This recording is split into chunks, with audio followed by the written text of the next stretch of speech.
Test. Check.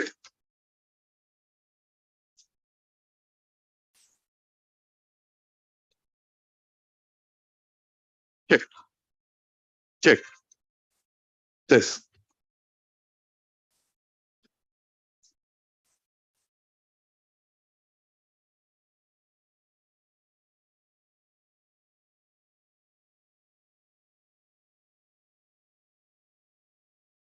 Test.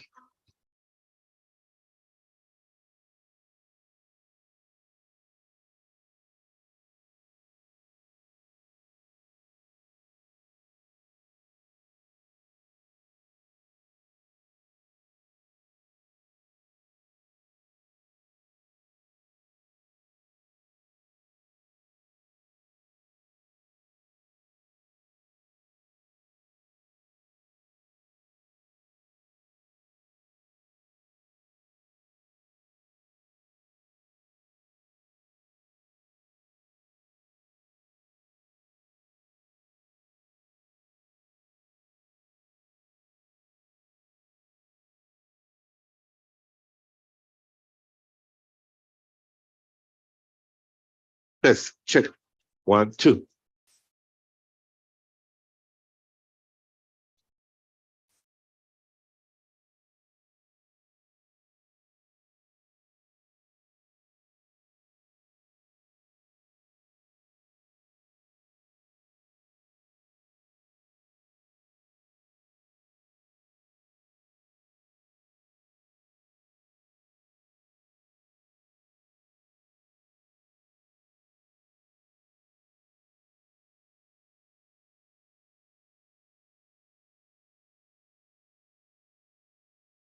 Test.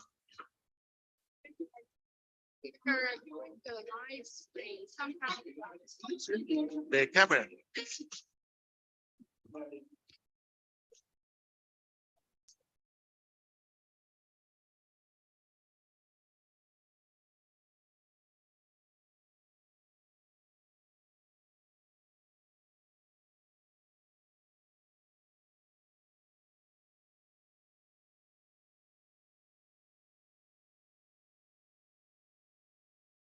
Testing, testing. Yes.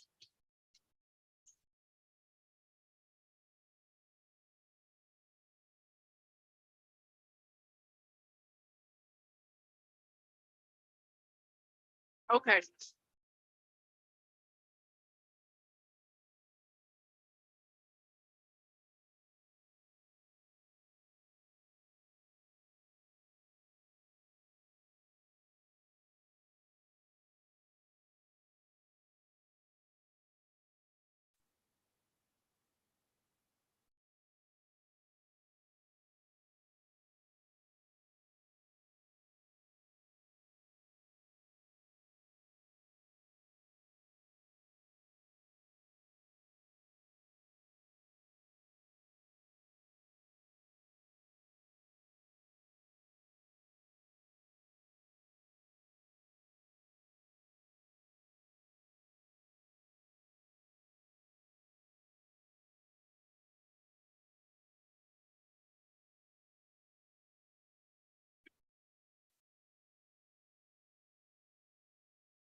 Out of my mind. Oh, I just showed up.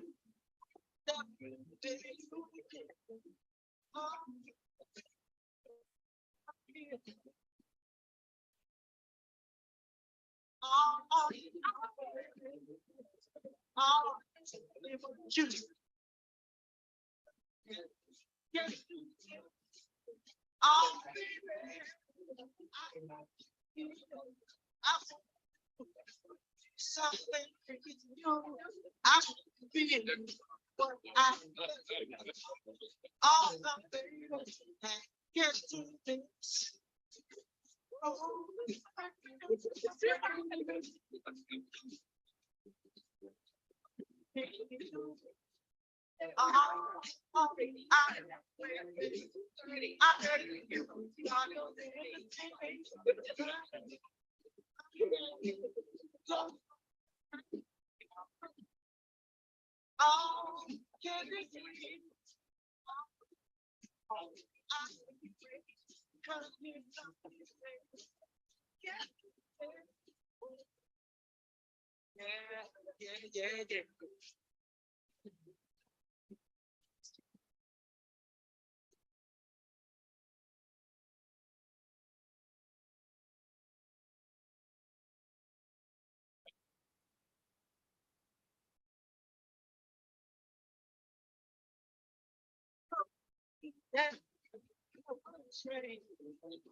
Good morning. Good morning. How are you all doing? Great. I'm so excited to see this wonderful crowd. This is great. We are going to start in a few minutes. If you can go back to your seat so that we can start. So welcome and welcome. Welcome to Tiger Nation. Welcome, welcome. I'll wait a few minutes to have everybody settle down and take a seat. Get ready to start.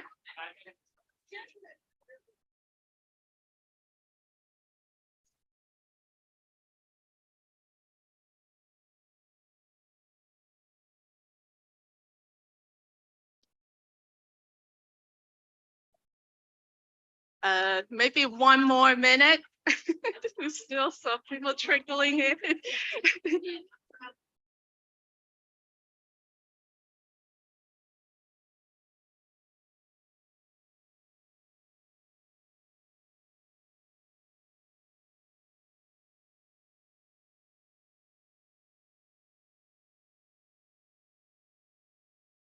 Wow, the sun. I can feel the sun. Yes, closest we can be.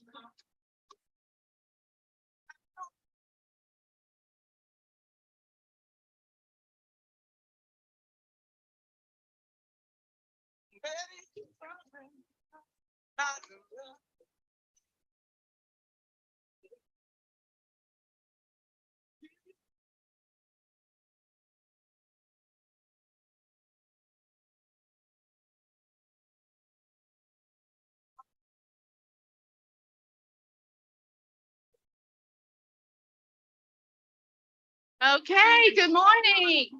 We are going to go ahead and get started.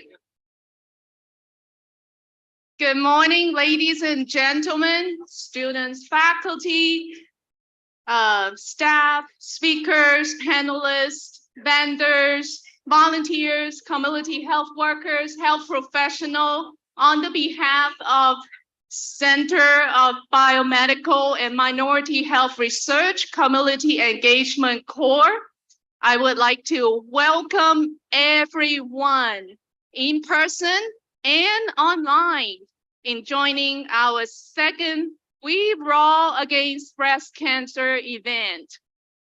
Are you all excited? Very well. I'm glad to hear. So my name is Ivy Poon. I am a pharmacist and a professor at Texas Southern University. And I also serve as the Associate Director for the Community Engagement Corps.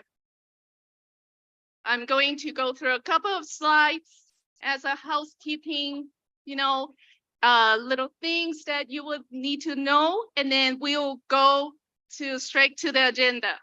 We are so excited to have a full schedule of events from 11 a.m. all the way to 3 p.m. And we'll have a keynote speaker presentation followed by panelist discussion to discuss their lived experience as breast cancer survivors. We will have performance by the TSU debate team. We will also listen to a few of our own scientists on TSU campus to discuss about biomedical research. And we have so many things in store today. We are so excited. And finally, we will also have lunch, and we have all these vendors, mobile clinic, and sponsors who come here today. We thank you and thank you. And it's gonna be a wonderful day and beautiful weather too.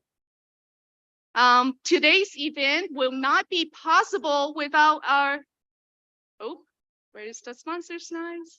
Today's event will not be possible without a sponsor. So we thank you, our sponsors. Let's give it up for the sponsors. We also want to thank you for all the vendors who come to set up the booths early in the morning. Give it up to the vendors. Thank you so much for coming to the TSU campus. We really, really appreciate you coming and helping us. So at this time, I will ask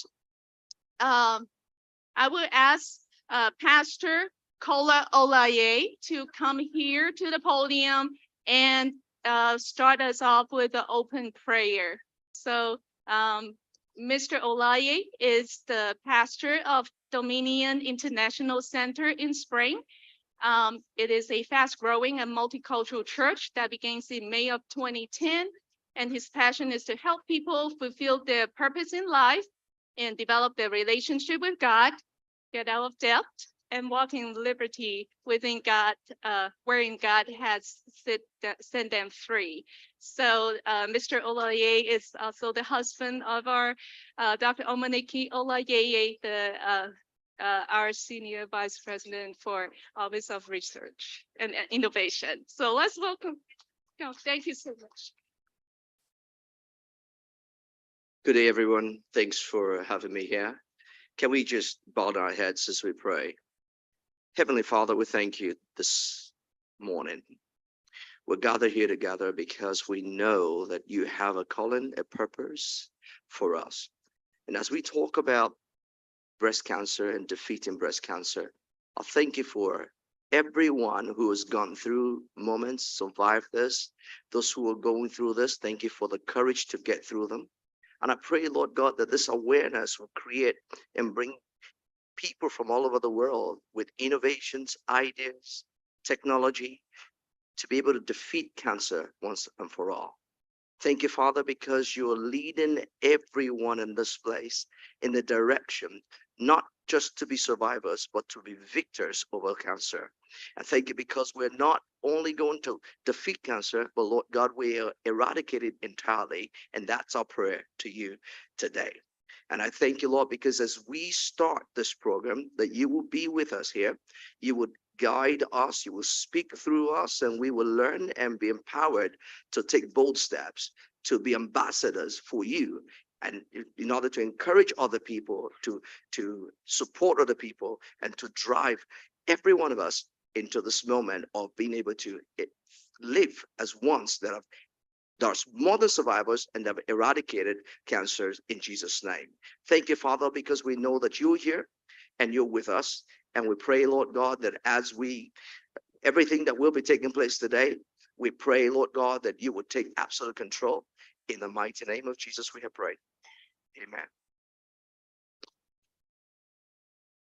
Thank you. Thank you so much, Pastor Olaye. And thank you, God, for making this event so successful and just so thankful. So a few housekeeping events that I want to go through is in your folder. When you check in, you will see a copy of your agenda, and then you might see a little note card.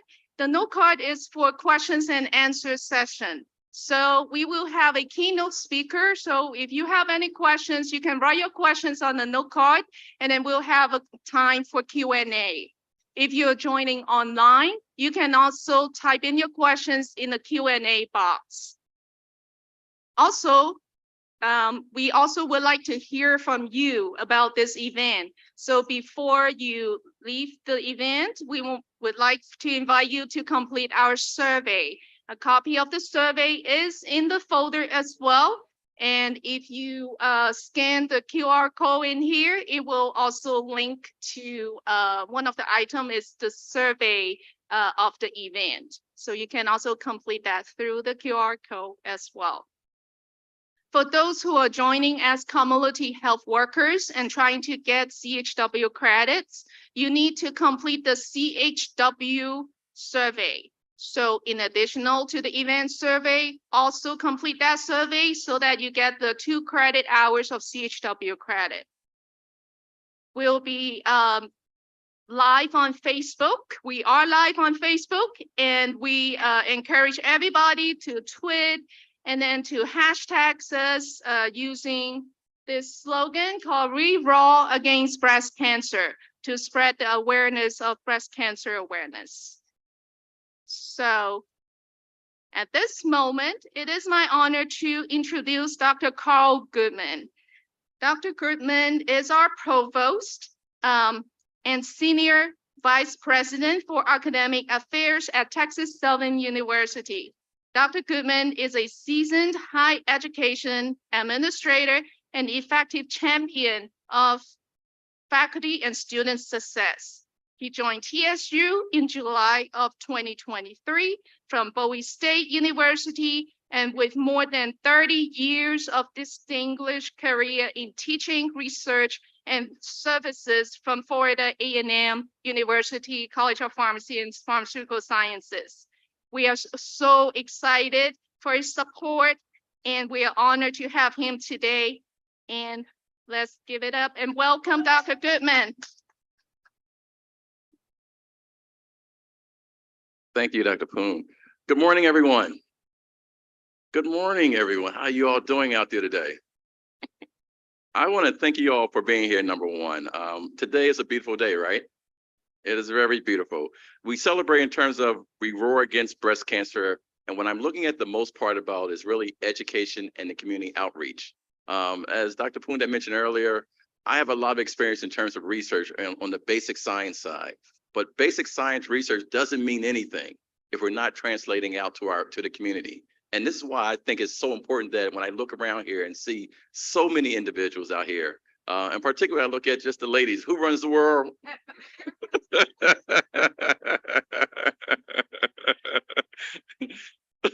So when I look in terms of what we're here today for, number one, we're talking about knowledge. Number two, we're talking about support. And the last one really is more so about empowerment. And so we have a slogan here in terms of for today's event about awareness, advocacy, and action.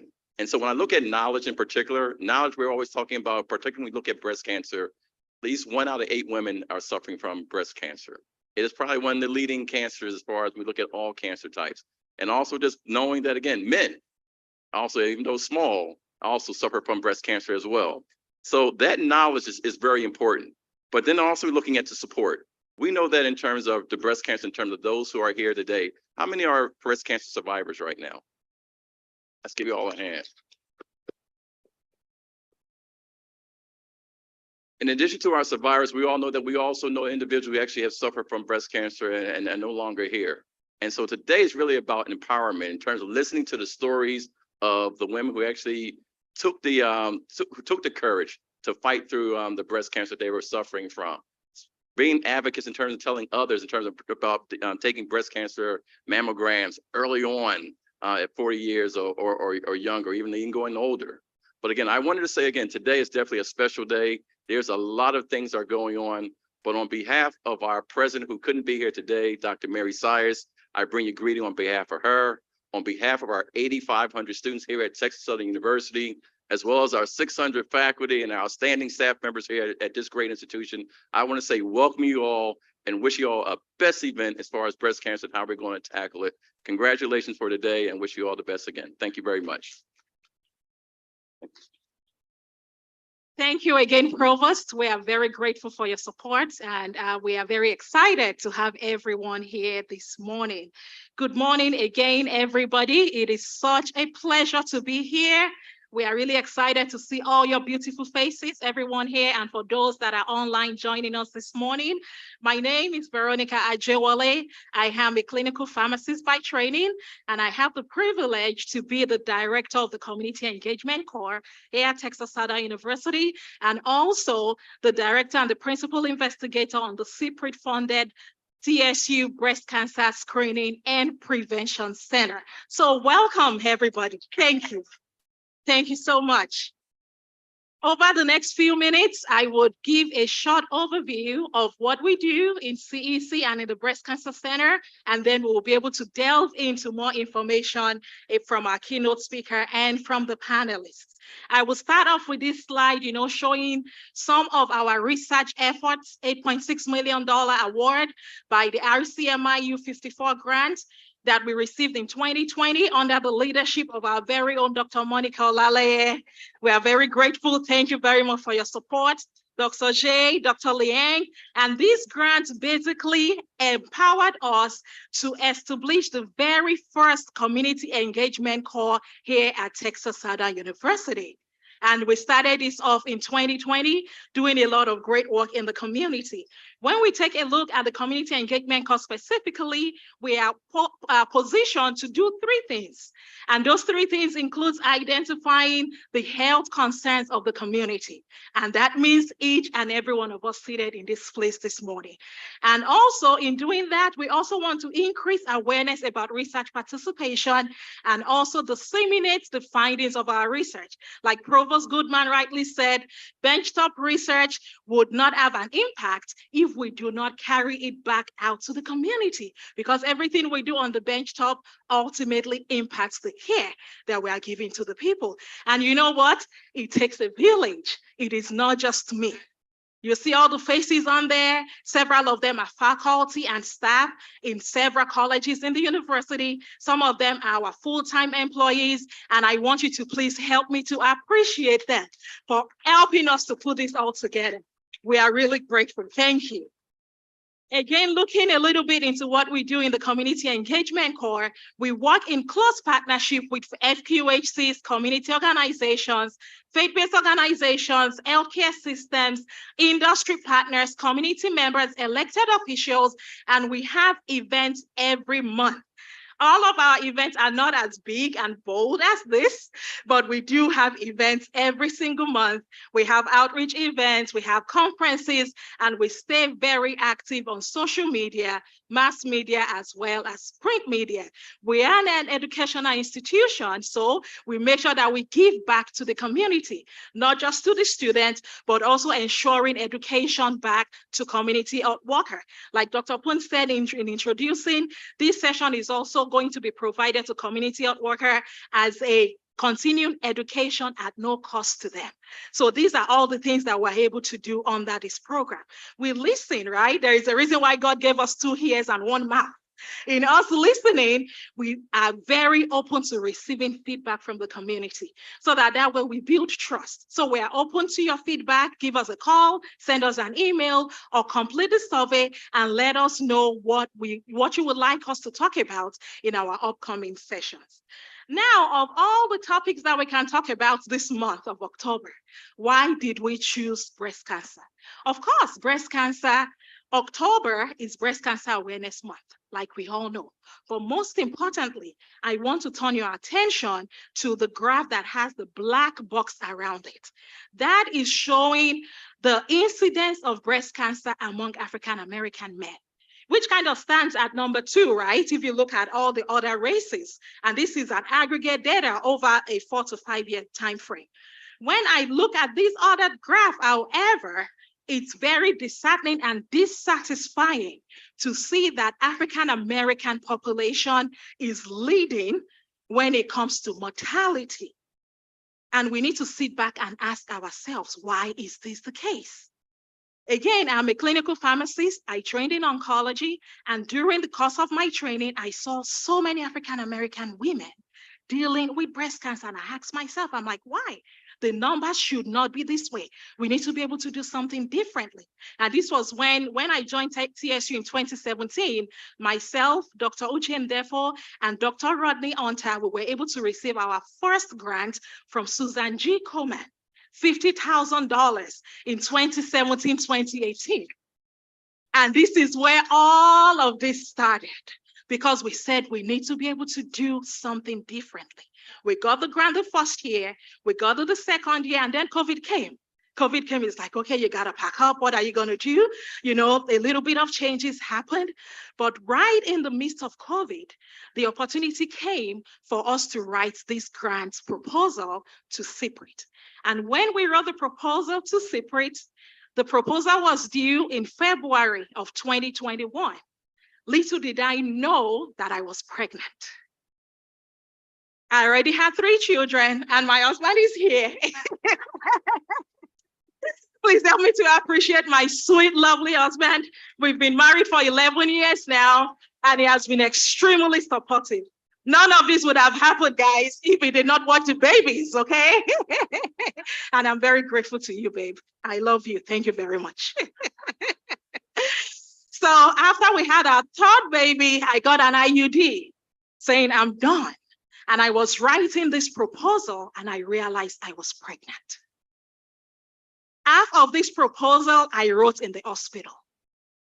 These grants that we're here celebrating today, I was on the hospital bed bleeding profusely, but God came through and he proved himself and he revived me and he gave me life for this reason and for this purpose.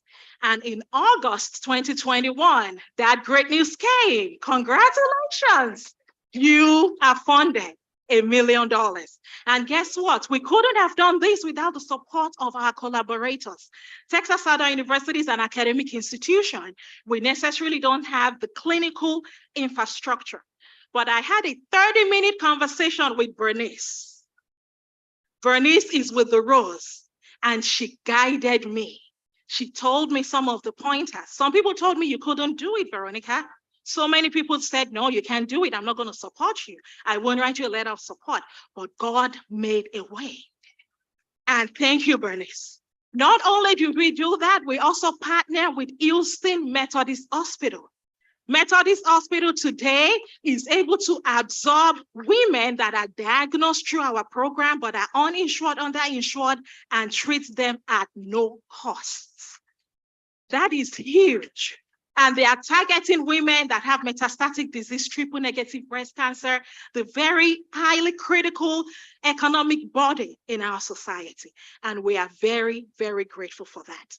So with that being said, again, it is not just me. It truly takes a village. When we look at the breast cancer program in itself, what we do essentially is to provide breast cancer care for uninsured, underinsured women. And we are positioned to service 5 different counties, all around the Houston area. And we do have, partnership with Houston Methodist. Dr. Pauline Niravat, she's our co-PI from Houston Methodist. She's not able to make it today, but we have Dr. Zeng from Houston Methodist, standing in for her. We also have our team members, Yomara Adon. She is our program manager. And right now, as we speak, okay, if you look a little bit further down on the title work, we are providing no-cost mammogram today to 27 women. And guess what? These 27 women are mostly African-American women. We actually went to Coney Homes 2 months ago to make sure that we reserved slots for women that will be eligible for this program. So we are very excited to share this. When you look at the numbers, we've been able to provide education to over 2,000 women, navigation to almost 2,000 women. And over the past 18 months, I'm excited to share that we have provided no-cost mammogram to over 700 women. And we are incredibly grateful and thankful to everyone for supporting. Again, we provide breast cancer awareness. We go to everywhere, anywhere you will find us. We go to the restaurant, we go to the gym, we go to the bar, we go to everywhere to make sure that we're able to pass our message across and along. Patient navigation services, supporting appointment scheduling, language interpretation, financial assistance, transportation assistance, whatever the support might be needed for the community. And here I'm going to talk a little bit about some of the additional support that we have received. About this time last year, we had the privilege to have received a $0.2 million award from AFLAC, and that funding is actually propelling and positioning us at TSU to be able to do so much more in the community.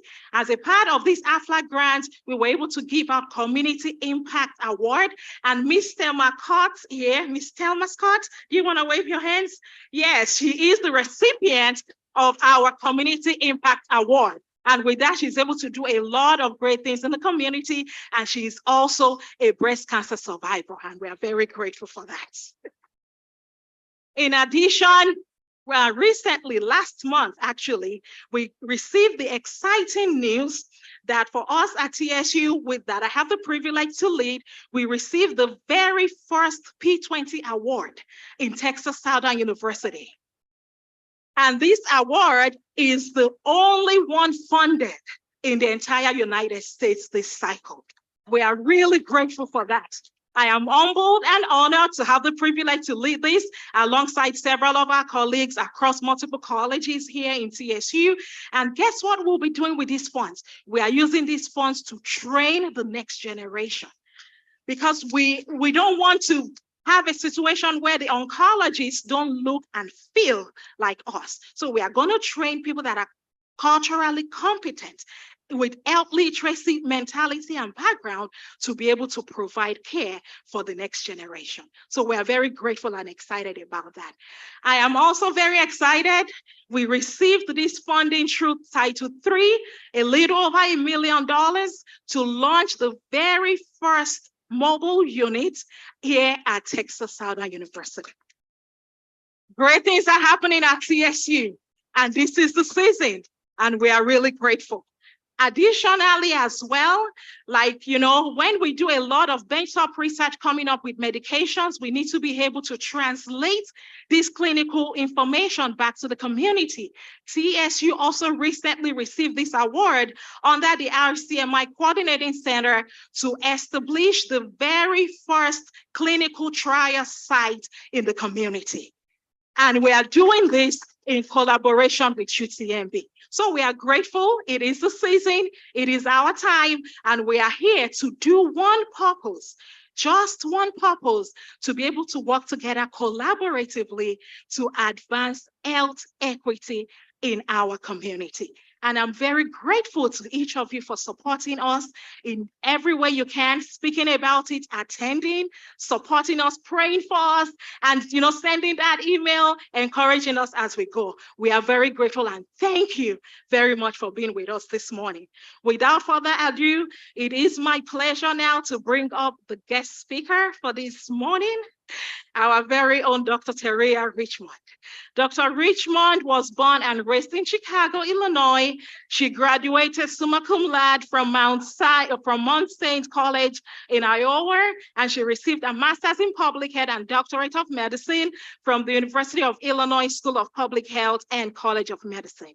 Dr. Richmond has experience providing patient care to uninsured, underinsured patients in Acres Home, MLK Health Center, Bentov, LBJ. She prides herself on providing excellent evidence-based medicine for communities of color.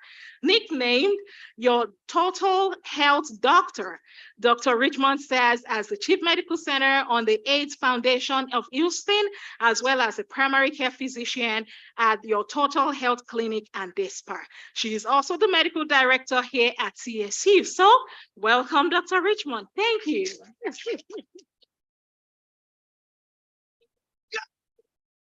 Wait, it's not. Oh, I went out of my mind. Wait, whoa. Oh, I miss your love.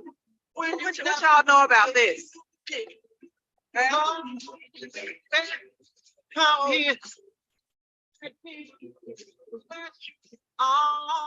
So I was sitting here just waiting to prepare to speak, and that song came on, and y'all excuse me if I get a little teary-eyed, but it reminded me of my grandmother Geneva. And Geneva was a breast cancer survivor. She was diagnosed at the age of 42, and she's no longer here with us. But Marvin Gaye was one of her absolute favorite artists. So it reminded me again of why I'm here today and how I got here today. So thank you, everyone. Thank you, Veronica, for having me. I am known as your total health doctor, and I get down to what is called the kitty gritty. I made that up, y'all. And so I like to be very open and candid about our healthcare, because I feel like in my experience that a lot of times the doctors, and I am an MD, the doctors don't have these real conversations with our patients and with our community. So that's why I'm here. That's why I do what I do. And so I know we talked about breast cancer survivorship, but it's really about breast cancer thriving. It's about breast cancer living and being vibrant. And so when I have patients who I've diagnosed with breast cancer, a lot of times they feel like it's a death sentence, and that's not true, because we can live, we can thrive, and we can be our best with. And I'm going to be speaking about why it's important to screen with early screening and detection. So again, we've already learned about me and who I am, blah, blah, blah. That's important, but it's not as important as the message for today. So this is my family, and Dr. Veronica, I appreciate you acknowledging your husband, because I always like to acknowledge my family. This is my husband, Jack, of 18 years, and my sons, Jackson and Jazz. And without them, I wouldn't be able to serve the community and be able to stand in front of you all today. All right, so breast health. We saw some of the statistics. We saw how breast cancer unproportionately or disproportionately affects the African-American community and women. So I'll share just a couple of stats. 13.2% of women born today will be diagnosed with breast cancer at some time in their life. That means that 1 in every 8, as Provost mentioned earlier, women will be diagnosed with breast cancer. Now, why is this important? Why are we talking about breast cancer? Why did I bring up myths and misconceptions? Because there's so many. There's so many myths and conceptions about breast cancer and breast cancer screening. Who should be screened? Who shouldn't be screened? If I don't have a problem, then why do I need to go? I am the physician advisor with Angels Surviving Cancer. They're here. Hopefully you all will stop by their table. And we were able to do complimentary mammograms for women who were uninsured, right? Many of those women at some point had been insured, maybe lost their job, but had not had a mammogram, had not had a clinical breast examination in years. I mean, years. And even some of my insured patients who are coming in for their well woman, some of my patients had not had a mammogram, had not had an ultrasound, had not had any breast examination in 5, 7, 10 years. And some of them actually ended up being diagnosed with breast cancer. And this is why early detection is key.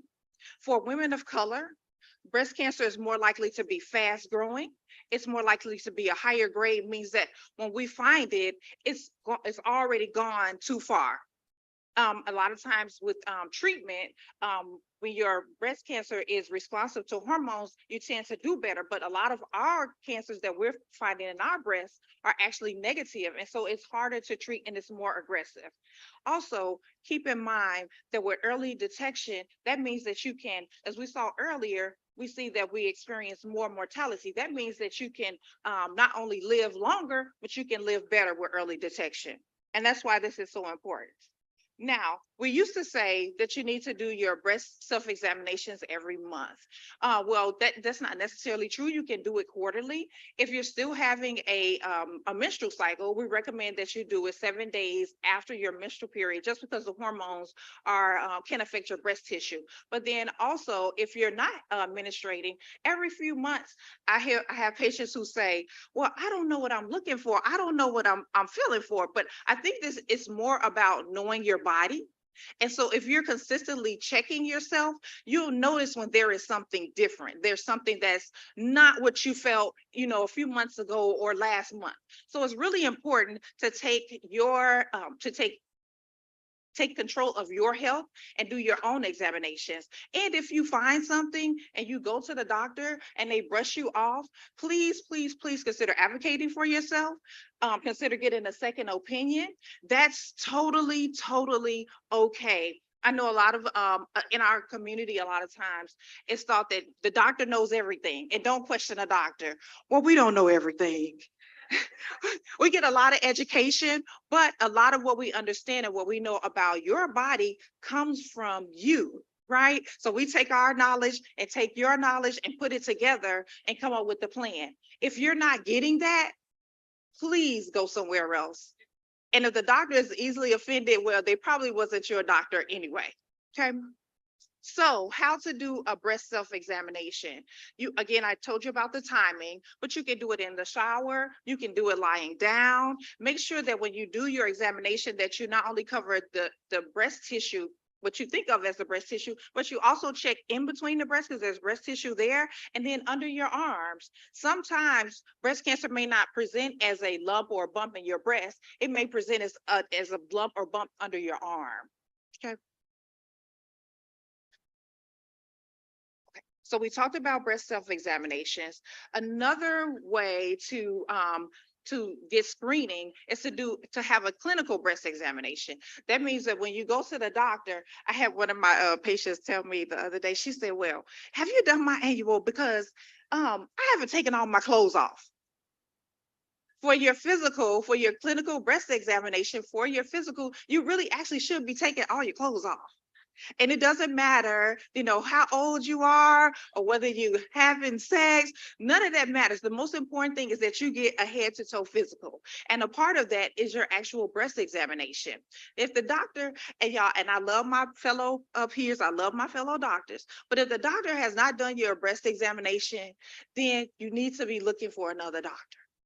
When you go for your physical, it should include a breast examination. Even if you're not doing your well woman examination, for your physical, a breast examination should be included. That's really important. So the other part of this is a lot of times we telling the doctor, I don't need that. Well, you actually do. There's recommendation and guidelines that guide us on what we need to have done. And again, that doesn't mean that you don't advocate for yourself, but I do ask that when a doctor says, hey, get undressed, don't clutch your pearls. Okay, all right, we got to have a full physical examination, okay? And then finally, your imaging, your breast ultrasound, your mammograms is so, so, so important. So I put up a slide about 10 myths. So one of the myths about mammogram is that it actually gives you breast cancer. Have y'all ever heard that before? Y'all, that's so far from the truth. I don't know who made that up. Now, there's another myth that the mammogram hurts. Well, I had my mammogram. It kind of is uncomfortable. It's not the most comfortable examination, especially for women of color, because we tend to have more dense and heavier breast tissue. And so they do that so that they can get really good views, so that they can get adequate pictures of your breast, so they don't miss anything. So try to be patient and get your mammogram. Allow them to do all the views that they need. And again, I know it's uncomfortable, but it's so necessary. Okay. All right. Robin Roberts. I'm going to skip past this slide. It did not come out the best way that I thought it could. However, with Robin was one of the faces of breast cancer that we got to see on TV. We got to see her go through treatment. We got to see her lose her hair. But what else have we got to see Robin do? She got married and she is living her best life. She is living her best life, right? So this is so important, again, to make sure that you get your screening, but because it can have an effect on how your life, how well you live your life and how long you live. All right, so y'all gotta mind your business and mind your health. Make sure that you're doing all the things. And so there's different ways that we practice medicine, right? So there's prevention, where we do things to prevent disease. So we do things to stop disease from happening. So I'll ask for a little bit of audience participation, and I know y'all will be able to ask me a couple of questions. What are some things that we can do as far as prevention? Self-examination. So self-examination is actually a screening. You're checking. That doesn't stop it. So some things that you can do to help prevent breast cancer are like diet. And so, I'm sorry, breastfeeding, nursing. Yeah, that's good. I remember I was nursing my son, and my grandmother asked me, well, why would you do that? But it was healthy for myself and for them actually. But yes, breastfeeding, no smoking, limiting alcohol. I know that's kind of hard to do, right? But limiting alcohol, it's not. For some people, it's hard to do. Limiting your alcohol intake, absolutely. Exercise, yeah.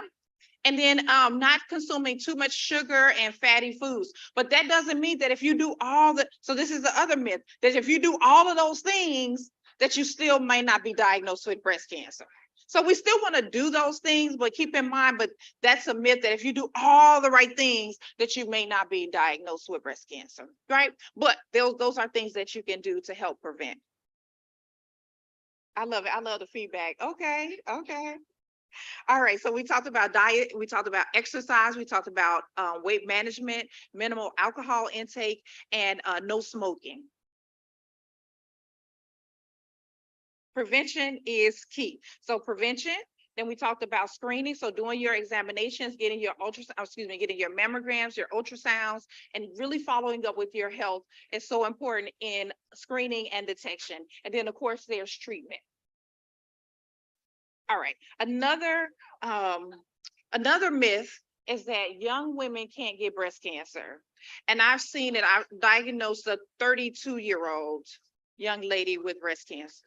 So I would encourage, again, we don't recommend mammograms per se at 20 or 30 years of age, but keep this in mind. If your mom, or like me, my grandmother was diagnosed at 42, so I could technically start getting mammograms at 32 to just kind of check early on, screening early to see if I would develop. And then there's also blood tests as well. But just because the blood tests come back negative or they come back positive, that doesn't necessarily always mean that you would develop breast cancer.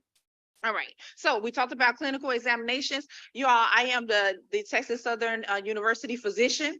So I'm seeing the young people on campus every day. In fact, when I leave here, I'm going over to the Student Health Center and I'm talking to them about their breast health, their women's health as well. All right, so you got to have a team. You want to be tough, you want to be healthy, you have to have a team. And so I encourage you to make sure you have an excellent primary care physician, that you have an excellent gynecologist. If you are diagnosed with breast cancer, that you get in as soon as possible. As we see, there are resources right here at Texas Southern University for free mammograms. I mean, I'm just amazed at what you all have been able to do with being able to give women treatment. That is amazing. So there are resources available. Again, just coming together and working together.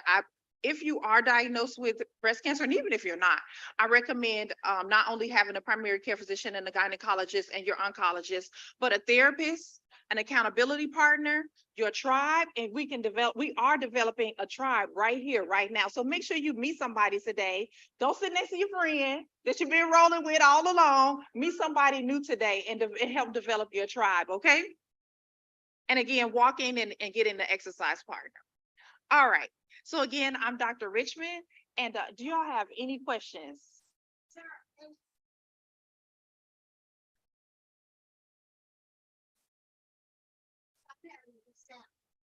So stop having a breast examination. Yeah.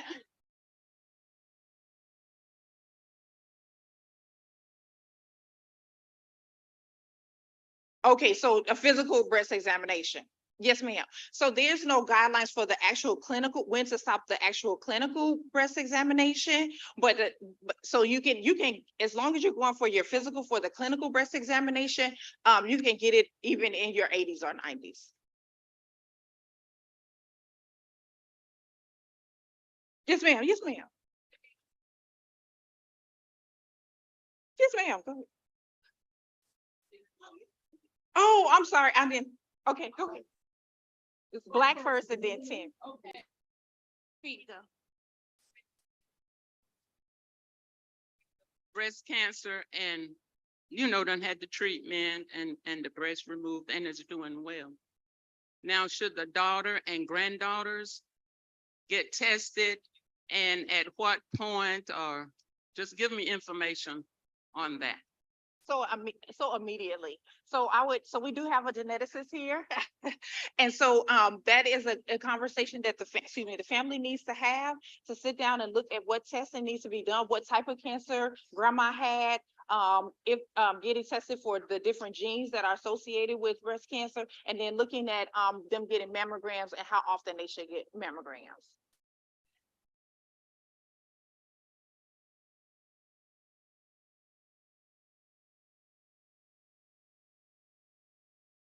Yes, ma'am. Oh, yes, ma'am. Sure. Okay, this is kind of a twofold question, so I hope you can understand what I'm saying. Can you hear me? Yes, ma'am. And can you understand me? Okay, all right. Oh, excuse me, I'm sorry. My question is, one of the reasons you said that African Americans, we have died from breast cancers because of the diagnosis, but the point of it is that because our breast tissue is thicker, a lot of times it's not seen even when that is being done. But I read that there is now medical treatment or some type of machine or something that has been developed that will also work with that, that has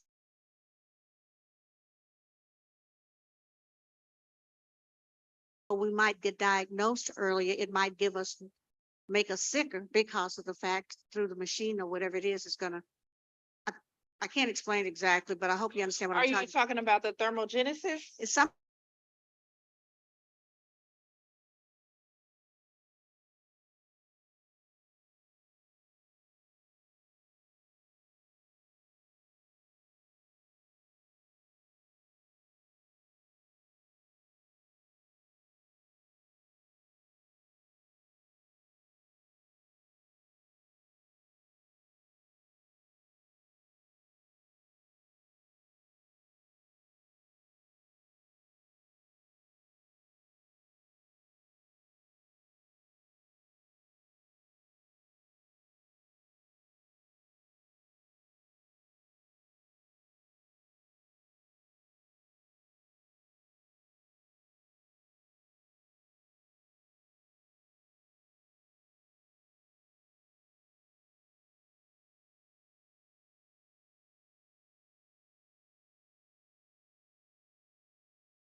Breast cancer, this the third sister I done had. Yeah. So know? this is just from my own experience. I think that a lot of times we have for Black women, we want to be able to show that we're strong, that we're not susceptible to different disease process. And some people just want to keep it to themselves because they want to live a certain way, and that's right. That's not, so that's why we need to have those conversations, right? I was just talking to one of my friends about how culturally, a lot of times we've learned that what happens in this house stays in this house.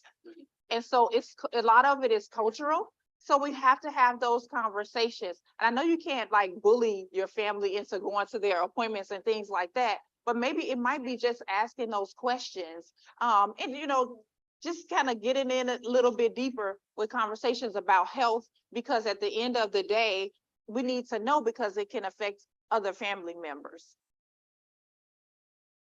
As a man, I've seen everything on the screen about the female. How do a man examine himself to know that there's something different? Oh, thank you so much. What's your name? Arthur Williams. All right, Mr. Author. So yes, you're correct. That's one one of the myths is that men can't get breast cancer, and that's not true. And the same, and I'm gonna stand corrected. When I do another presentation, I will add in a slide on how to do a male breast examination. But it's very similar to the woman's examination. And if you find anything, make sure that you follow up with your primary care doctor to let them know that you found something. But it's the same outside of the timing. That's a great question. Thank you for standing up for the men in the building. I have 4 minutes left. Okay. Yes, ma'am.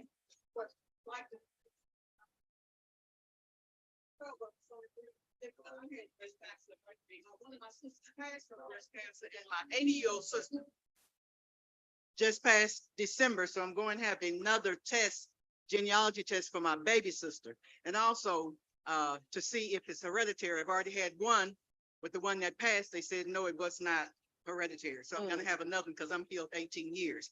And also for those that do have had breast cancer, when you say minimal drinking, because I know a lot of times people like to ask the question, but minimal drinking is what? That's a great question. So Well, zero is no drinking, but minimal is what? yeah, 0 is no drinking, right? But I'm realistic. I'm realistic with my patients. So I know for everybody that's not the life that they live. So 4 ounces of red wine. That's it. That's it. How does that help? A little dab will do you. All right. Any other questions? Yes, ma'am. Okay, I'm a breast cancer survivor and thank you.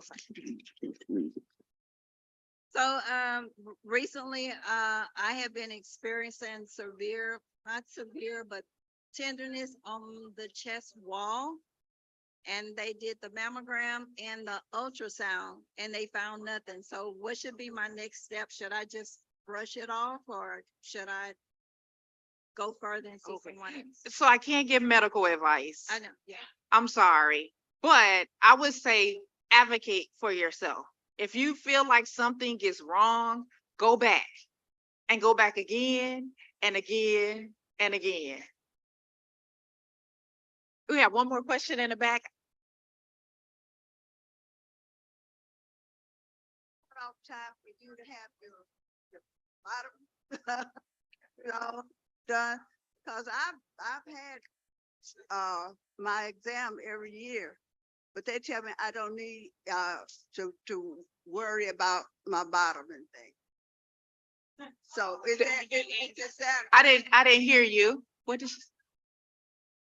Yes, she's talking about her annual well woman check. Oh, okay, okay. So this is my wheelhouse, so I'll answer it for you. So what they're saying is that you no longer need a pap smear, that you no longer need cervical cancer screening, but you still are supposed to have a well woman examination. If the parts are still there, then the doctor should be looking at them. All right. Dr. Richmond, Yes, ma'am. I want to say that one thing that they have not really discussed or talked about is I am a breast cancer survivor, triple negative stage 3. And when I got diagnosed, my oncologist told me that he did not have data from a Black woman to help me. And I told him, you'll never be able to tell another Black woman that because I participate in research. But I want people to know how important it is to participate in research. Like you have got to fill out this, you have got to fill out the surveys. You've got to answer the questions. He didn't have any data to help me. So there were some things that didn't work and there were some things that did. But here I am 10 years later. I have been tested with the genetic mutating gene, the BRCA2. And I have communicated to my family and I forced my sisters to go to the doctor and they have had their breasts removed for preventative care, their ovaries, their fallopian tubes, because what I tell them is you don't want to do what I did. And that's 30 days of radiation, 16 rounds of chemotherapy. I had to have my breast removed, my ovaries, my fallopian tubes. And I'm just saying that you guys have got to participate in research for the next generation, for our daughters and our grandchildren. Our community, we don't want to do research because of what has happened in our past. But they don't sit you on the table anymore with tooth down, you ain't cutting you. They're asking for blood or do some type of survey.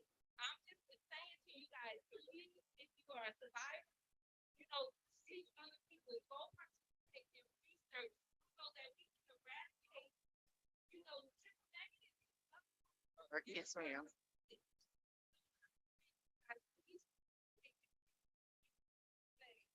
Advocate for the younger generation that is coming behind us.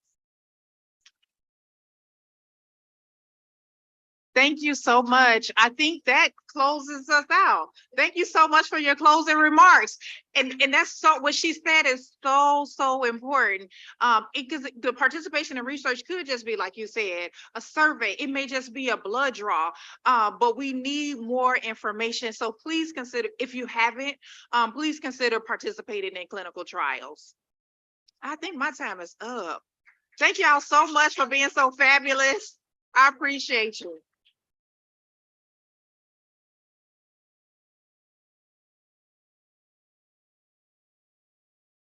This is for the short people.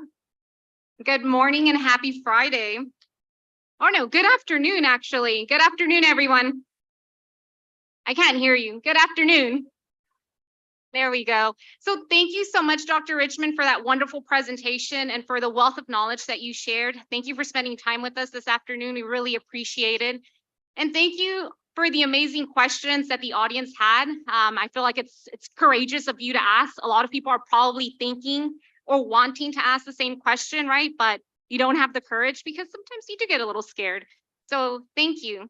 So with that being said, my name is Xiomara Ardon. I am the program manager for the Breast Cancer Screening and Prevention Center here at Texas Southern University.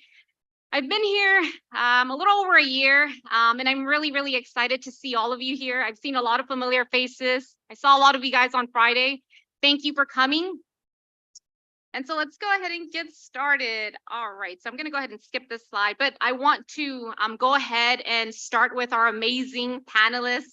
I will start by introducing Miss Cynthia Johnson. She's going to be our moderator for today's panel.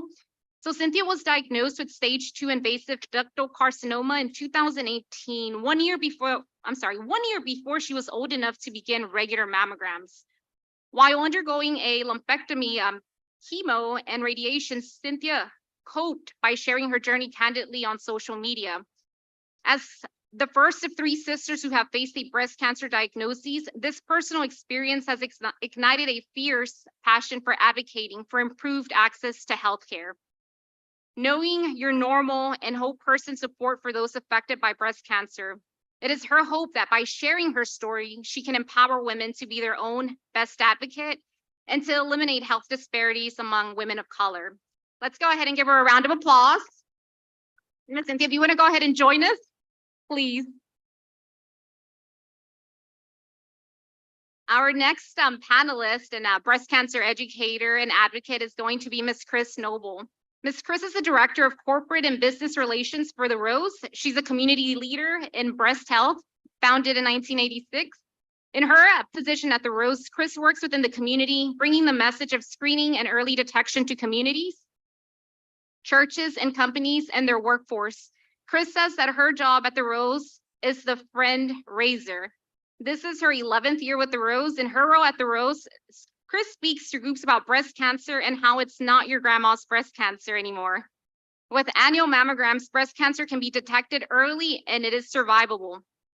Ms. Chris says mammogram saves lives. Let's go ahead and give her a round of applause.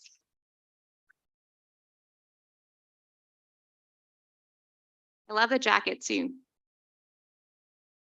Our next panelist is going to be Dr. Sun Kai. She's a breast oncologist and advocate. Dr. Kai is a breast oncologist at Houston Methodist Neo Cancer Center. She earned her medical degree from China. She completed her residency training in internal medicine and fellowship training in hematology and oncology at the Houston Methodist Hospital.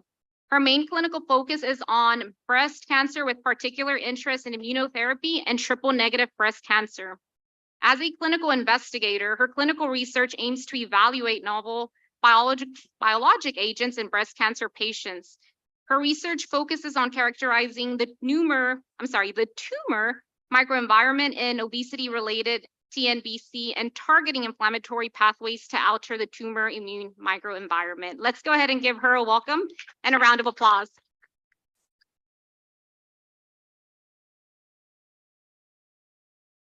Our next panelist is going to be Ms. Marisol Guerrero. She is a breast cancer survivor and a breast cancer advocate. Marisol Guerrero is an 18-year rare breast cancer survivor, diagnosed at the tender age of 24. She is the mother of 4 children, ages 6 through 22. She's a wife, a daughter, a sister, and a full-time executive assistant and office manager. She has been a national spokesperson for the Susan G. Komen Foundation and is a local advocate and supporter of the Rose Houston. She's a strong believer of knowing your body, doing your monthly exams, and being an advocate for your own health. Let's go ahead and welcome Ms. Marisol Guerrero.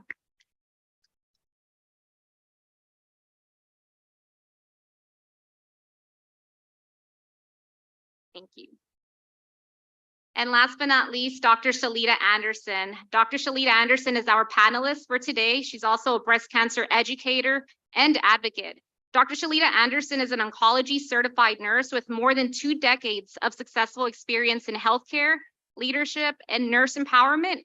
She has her doctorate degree in nursing practice and a master's degree in business administration. Dr. Shalita is an oncology certified nurse and has a nurse executive advanced certification.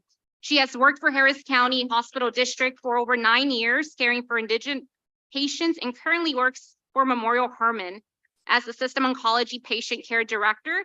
Dr. Shalita oversees oncology clinical nursing, nurse navigation, and survivorship. Let's go ahead and give her a round of applause and welcome her.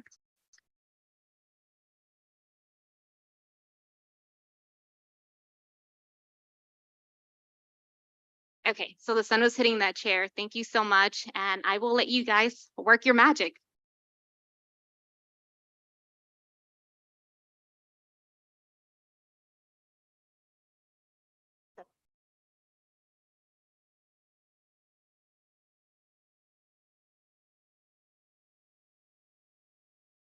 Okay, everybody can hear me now? Well, wonderful. Welcome everybody to today's panel. It's an honor to serve as your moderator, and I'm just going to go ahead and kick us off. So I'm going to start with the question for Ms. Marisol. As a breast cancer survivor, what did a breast cancer diagnosis mean to you? Well, I was diagnosed at the tender age of 24. I was a single mom with a 3.5-year-old son. So of course, the diagnosis of breast cancer at a young age meant fear. Fear of the unknown. I didn't know what it meant for my future, my son's future. I didn't know what it meant financially. I didn't know what treatment, there's just a lot of questions. So for me, being so young, having that diagnosis, it meant that I needed to fight and I needed to do research and find out what was going on.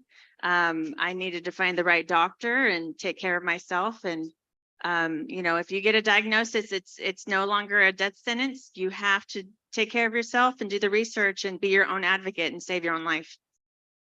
Absolutely. Being your own advocate is really key nowadays. Dr. Sun, fear, stigma, and sometimes uncertainty are often a shared experience among those of us diagnosed with breast cancer, as well as those who are with us to support us. What fears and uncertainties have you noticed from patients and their loved ones? How can this be overcome to help ensure that we promote timely screening and early detection? Yeah, so I've seen fear or uncertainties really throughout the course from the beginning to the finish of treatment and ongoing. So you can see patients or women going for a mammogram or screening mammogram, they are concerned about radiation exposure. They were concerned about biopsy, all the interventions, biopsies, all those procedures. And then when they had a diagnosis, then the fear will just exaggerate. You really do not know what's going to happen to you, your family, and also the future. And the treatment comes, and then you do not know what side effects you might have. That your life really is changed from the first moment that you were diagnosed with cancer. And then you finish the treatment, then you will ask the question, will this cancer be gone forever? And will it ever come back? So you can see all those fears and uncertainties really throughout the rest of your life from the beginning. And I think what is going to really help is there are many things you can do. The first thing is really, I say, women should be their biggest advocate. That if you feel something is not right, you really need to go and ask for help. You know, as a woman, we sometimes get distracted with our life. We are caring for our family, for other people, and we just forget about ourselves. So it's so important that we really give some self-care time, that you think about ourselves. You go for your screening mammogram, and if you get a diagnosis or something is not right, you talk to your doctors. You really try to bring up the questions or concerns, and communication is also the key. That most providers, I would say, we try to be very straightforward with our patients. So if you ask a question, I will tell you the direct answer. I will not try to color code or really make this seem, not a big deal, because it's a big deal for you and also for the family. Also, you need support. You need your family to be there. You also need support group and people to talk to really get through this whole process. So I think everything is a whole process, and you really need a lot of help, and it's so important to reach out and talk to people. Absolutely. If you mentioned that advocating is key through all decisions. Dr. Anderson, as an oncology nurse and an oncology patient care director, what is the process for selecting a treatment option? But even prior to that, understanding and selecting preventative measures. Absolutely. I think it's key that when it comes to different options related to treatment, first of all, I think Dr. Richmond mentioned that it needs to be physician-led, and that physician needs to follow the NCCN guidelines for care. We can't, as healthcare workers, advocate for, taking different hormones that are not evidence-based, or leaving the country to go do something that's not evidence-based. But if it's evidence-based and it's a doctor that supports you, a lot of the studies are showing that the physician and patient relationship is key. If it's not somebody that's listening to you, that's advocating for you, I agree that we should find someone else. And then it needs to be patient-led. We talk about patient-driven care. We talk about patient focused care. So when I'm talking to a patient, it's a shared decision for that patient.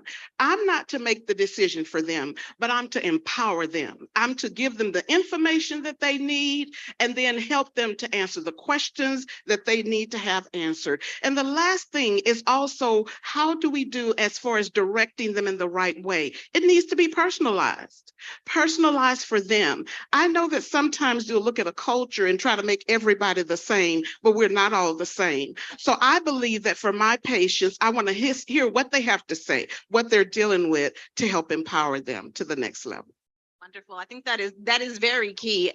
Patient-led, being able to ask the hard questions. And as we said, that doctor is not serving your needs, find somebody who will. Ms. Nobles, can you shed some light on breast cancer diagnosis rate among women under 40, African-American women? Sure. Dr. Google, I did a little Dr. Google last night, and the word that kept coming up everywhere I looked was it may, it might, it may cause this. I think that's part of the problem, is the word may. We need to understand that if you have breast tissue, you can get breast cancer, period. That's what we need to know. When I started at the Rose 11 years ago, Bernice can vouch for this. We're diagnosing women in their 30s. We're now diagnosing them in their 20s. Yeah. Why is that? I'm going to give you an example and I'm going to let you think about it a minute. Hispanic and Latino women living in the United States have a 20% greater chance of getting breast cancer than their counterparts back at home. Anybody want to guess? Diet. That is the number one thing that is affecting our women, is the diet that we have. And how do we change that? That is very difficult to change. When you sit on the front row of an event, you don't always see the beautiful people. I look back here and I see all this wisdom back here. We have got to get you ladies to share this with that younger woman. That's part of it, part of what's happening. But mostly it's environmental and it's our lifestyle and our diet. And I think last year we saw a woman or a girl 10 years old. The youngest was 10 and the oldest was 95 or something like that. So if you have breast tissue, which every man in this place has breast tissue, all the rest of us do, you're at risk to get breast cancer. Thank you. Dr. Anderson, as a follow-up, what barriers have you observed among African-American women as it relates to mammogram screening? How can you and how can we motivate ethnic minority women to prioritize the time to get their health screenings, especially mammograms? Absolutely. When I look at that, and I'm out in the fields, in the community, because that's very important to me. And I was really surprised to hear women say, I have insurance and I don't know where to go to get a mammogram. That was shocking to me. I heard somebody go, it shocked me to know that all of our large organizations are out there. We're working and everybody's doing an awesome job. Absolutely. But there's still women out there who are saying, I don't know where to go. So I believe that as we continue to work in this community, collaboration is the key. Us working together. You know, I'm empowered when I get there and I see that MD Anderson is there and Methodist is there. We're all working together on the same field, right? So we're going to have to collaborate. The other thing that we're going to have to do is look at cultural competence, making sure that when we talk about a culture, we're not putting people in a box as well, and that we're saying we're still listening to our women, we're empowering them, we're giving them encouragement to go to the next level. We're saying also that we want to seal that with compassion. And compassion is not just the I care thing, because that doesn't go very far. But I'm going to walk on side of you, right? We're going to look at our nurse navigation teams to make sure that we're doing what we need to do to support these patients and their families. And for those that don't have insurance, you know, while I'm in the community, I'm looking for resources where they can get insurance. Yes, we want the mammogram. Yes, the mammogram may be free, but what's going to happen after that? You know, my study was on knowledge gaps associated with breast cancer screening and looking at the knowledge gaps related to triple negative breast cancer. What does that mean for an African-American woman? So I found that I had to create my own literature, because people give you literature, but it's not tailored to the African-American woman. It's just literature. But when I began in my study to look at women, they felt empowered to know the numbers around triple negative breast cancer. They felt empowered to know that we need to know our history. And so those things are going to help. And then I also worked to create a comic strip that talks about women talking together, and then a generational book, because we don't need to start telling them at 40. We need to start telling them at 10 years old what that looks like. So it talks about what that daughter would tell her mother so that she can live a long life. So I think all of these things together, with us continuing to stay in the community and listen to our women, we see the studies that talk about health literacy. We see the studies that talk about, you know, they don't have the information that they need. But I created something colorful that was pertinent, related to African-American women, so that we can share the message of what does it mean for us as African-American women. I really appreciate that. And as we had a question earlier, we don't often talk about our bodies. We get up and we eat, drink, we go to church, we pray for each other. We might call our friends and gossip about who got relationship issues. We need to be asking, have you had your screenings? Have you had your mammogram? Do you know your family history? And it's been tough. As a Black woman, as a West Indian woman, we don't talk about that stuff, but I have documented our family history.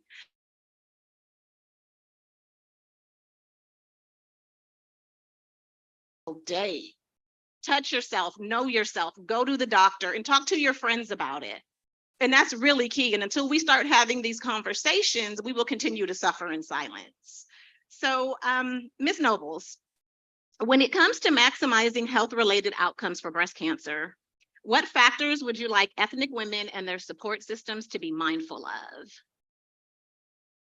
Okay, I want to tell you one statistic that gets sometimes left out because we talk about a genetic component to breast cancer.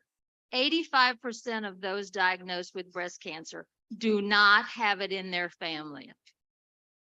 That's a big number.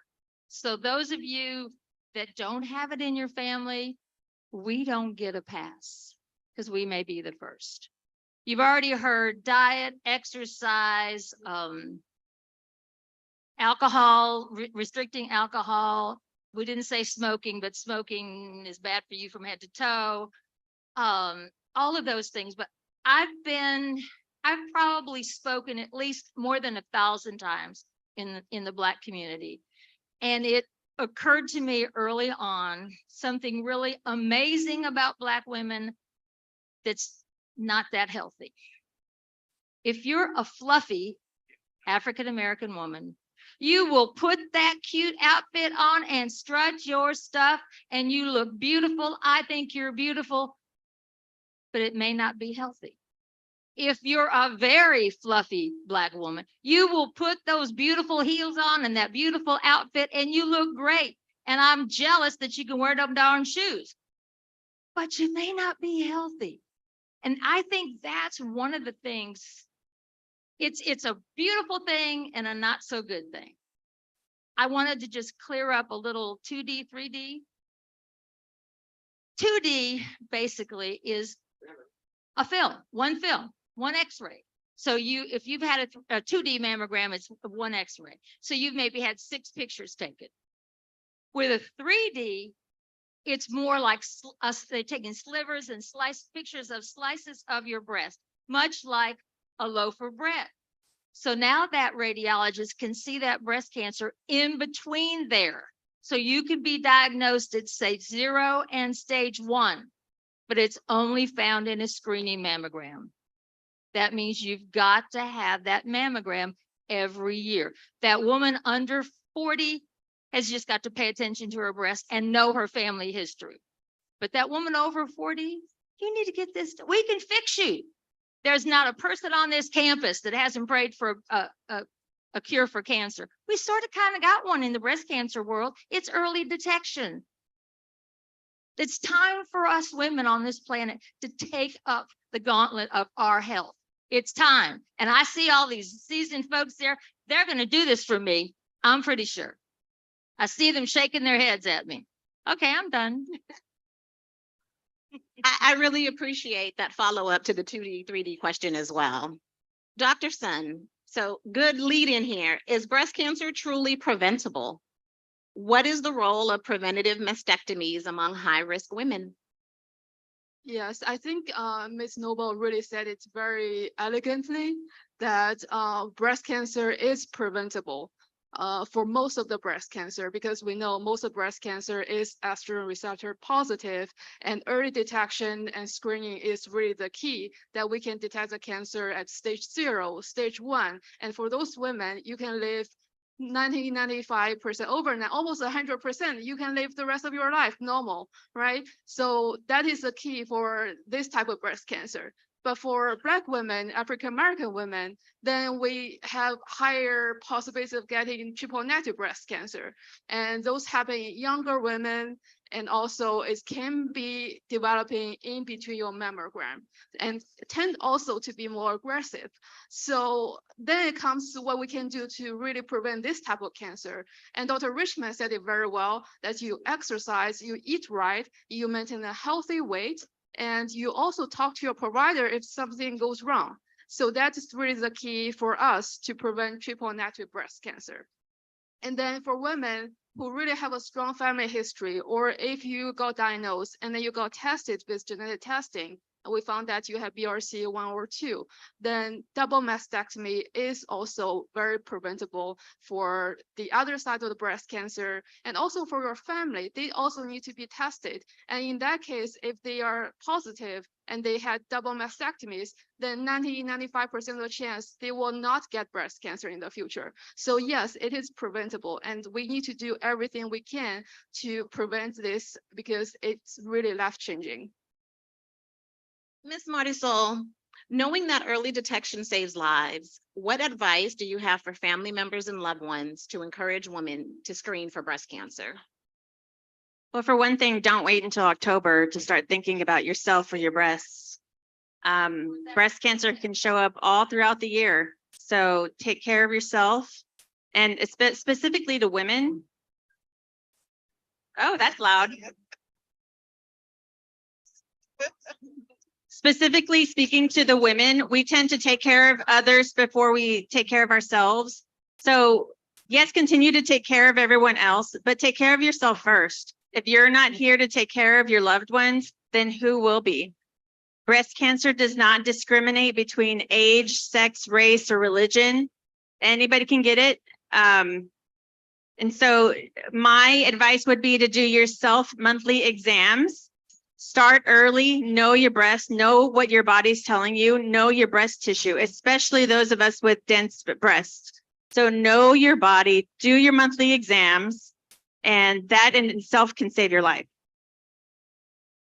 I want to thank each and every one of you for your time today and for participating in this very informative panel. Thank you.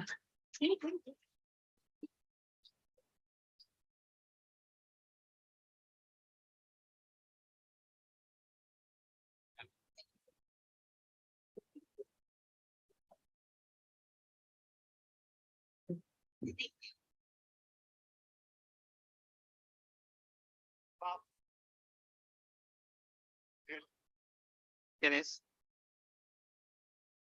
¿El quién? Body. ¿Por qué? ¿Qué del body? Uno es-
Thank you, everyone. Thank you. Please let's settle for a little bit.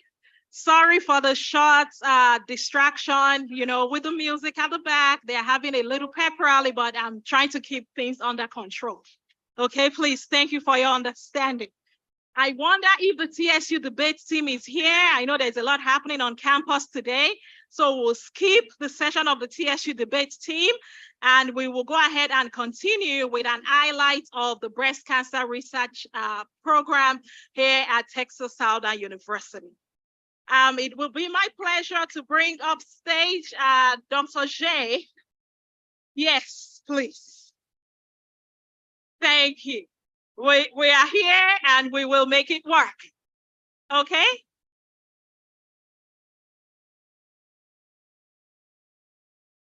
Yeah. Did you? All right, please join me in welcoming Dr. Shea. Again, I apologize for the disruption. Thank you very much. All right, I will try to scream. Welcome, ladies. So nice to see you. I think this is a great event and we have the greatest weather, isn't it? Can you hear me a little bit? Okay, all right. So I will compete with them.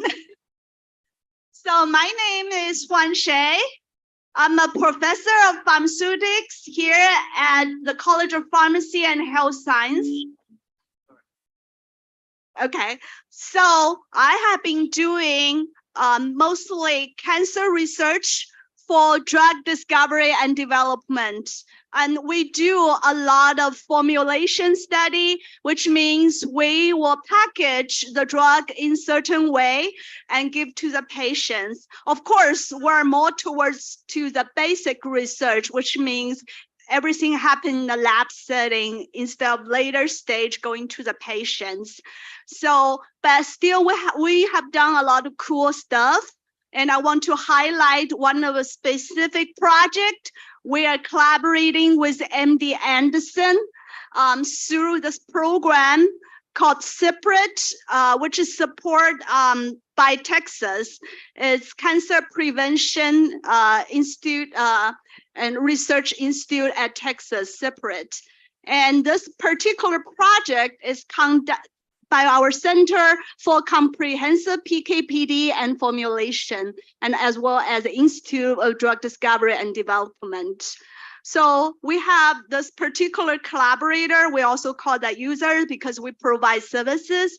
Dr. Lin is a principal investigator from MD Anderson.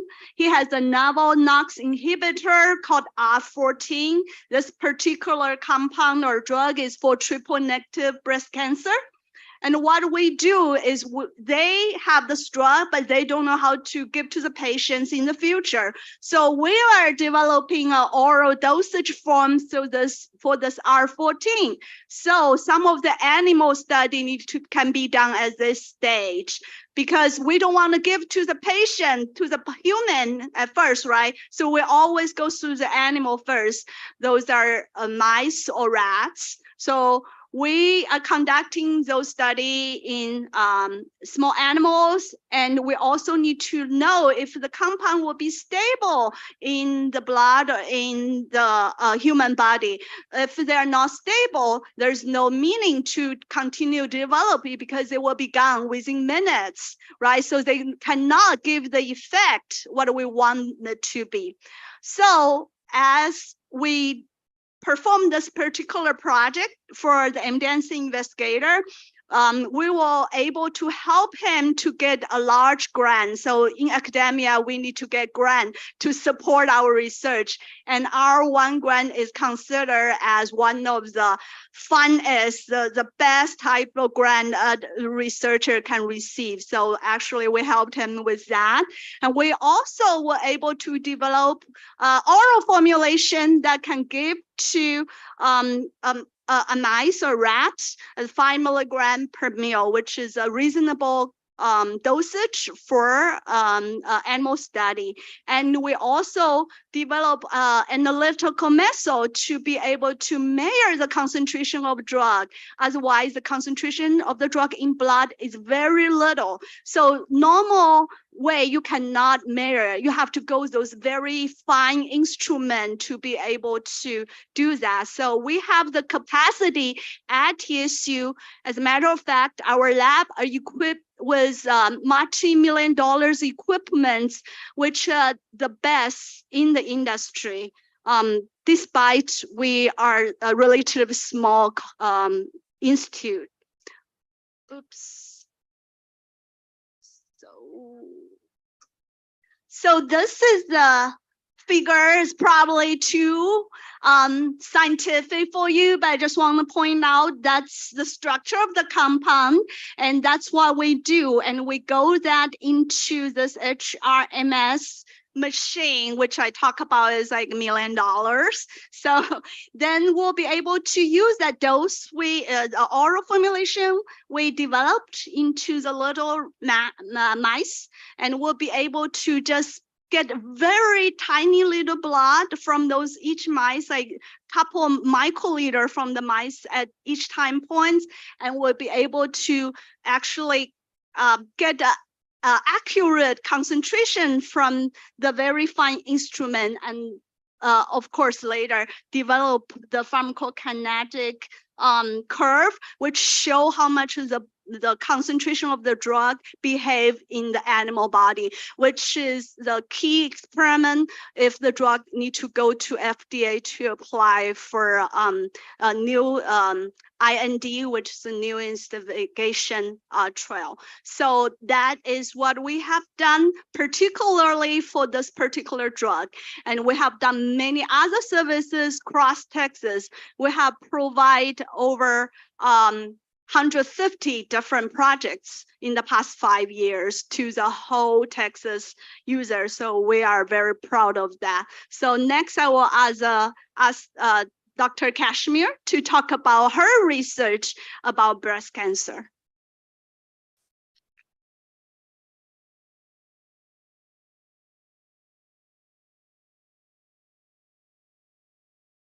Good afternoon, everyone. Honestly, I have to say this is very humbling to stand before you. So I'm an associate professor here in the Department of Biology. So I am the one that is teaching your daughters, sons, nieces, nephews, cousins, anyone who has affiliate. I'm that basic researcher that was talked about in the beginning. So split time between teaching students. I am the lab rat, I would say. Today, I just wanted to give first kudos and acknowledgement to the team for organizing this event, but I also want to definitely give credit to the CBMHR crew. I started here with no funding, no lab, nothing. And through the support of them, I was actually one of their first pilot project recipients, and it allowed me to be able to continue the work and to be able to apply for more funding, which I was able to receive through the NSF. So I definitely want to thank you for your support and to know that we are all working together. So no, I'm not the clinician. No, I'm not the advocate. I'm just trying to all, work to help with this. I'm going to give you just like the biggest overview, and I think I'm going to just put it in one slide. That way we can kind of keep things going. So we all know, we've already heard about the statistics with breast cancer. So one of the major questions, or one of the major things that we're still trying to address, is tumor relapse. And one of the major issues with that is because breast tissue of these cells is a very heterogeneous population. It is not the same throughout. So coming up with treatments that are going to be suitable and effective have been the kind of tricky part. In my lab, I study a kind of a unique population of cells known as cancer stem cells, or CSCs. And these cells are a little bit finicky because they're low cycling. That means they don't divide very rapidly. And most of the treatments that are given often target rapidly dividing cells, which is what cancer is. And so these cells are able to evade those types of treatments, and then that can possibly lead to relapse, which is a problem. So in my lab, we're trying to understand the molecules within the cells and the tissues that control this. As a basic scientist, we start even below the animal model studies. We actually use in vitro culture. So these are cancer cells that have been isolated from patients, and we use those to look at different schematics. I actually look at one particular protein known as P27. It's a protein that controls the ability of cells to divide. And we've noticed that and I'm not going to show you that data for essence of time, that protein seems to be really elevated in these cancer stem cells, and that may be a potential biological marker. So in our lab, that's what we're doing. And I wanted to just kind of preface by saying, and it's already been commented earlier today, that it's really important to educate your entire family. And I'll just give a quick example. So one of my classes, I asked my students to give a talk about whatever they wanted related to biology. And there was a student that actually got up and talked about breast cancer. And she chose it because she said, well, my mom has it, my grandmother had it, my auntie had it, there was another cousin that had it. And at the end of her presentation, another student asked her, well, are you scared, or are you going to get treated? And she had such a casual attitude about it, which gave me the impression that that conversation did not happen in her family. So even though I'm a basic scientist, and I'm also trying to use that as a platform to talk to our younger people, they are not invincible. They're not thinking about that right now, but these conversations need to be had on both ends. So that's just a quick overview of what I do in my lab, and I thank you all for your support.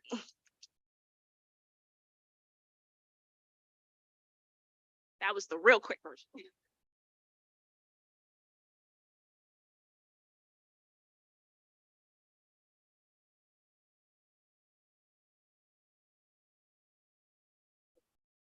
Hello, everyone. I have to say, this event is really special for me because last year, my mom, at the age of 80, she was diagnosed with breast cancer, and on both sides.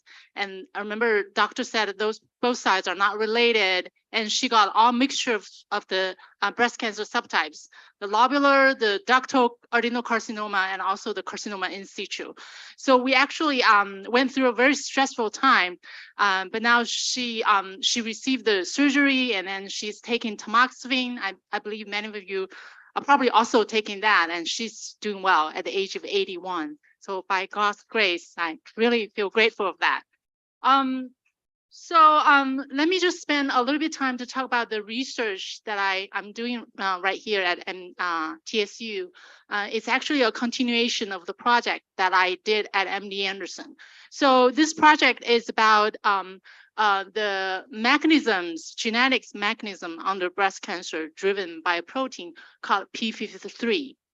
So why we're interested in this protein? Because this protein is frequently mutated in cancer, especially breast cancer. In some subtypes, such as triple negative breast cancer, p53 has been found and mutated in 80 or even 90%. And in HER2 breast cancer as well, p53 is found to be mutated in 30 to 40% of HER2 breast cancer. So we're interested in studying breast cancer specifically driven by this gene.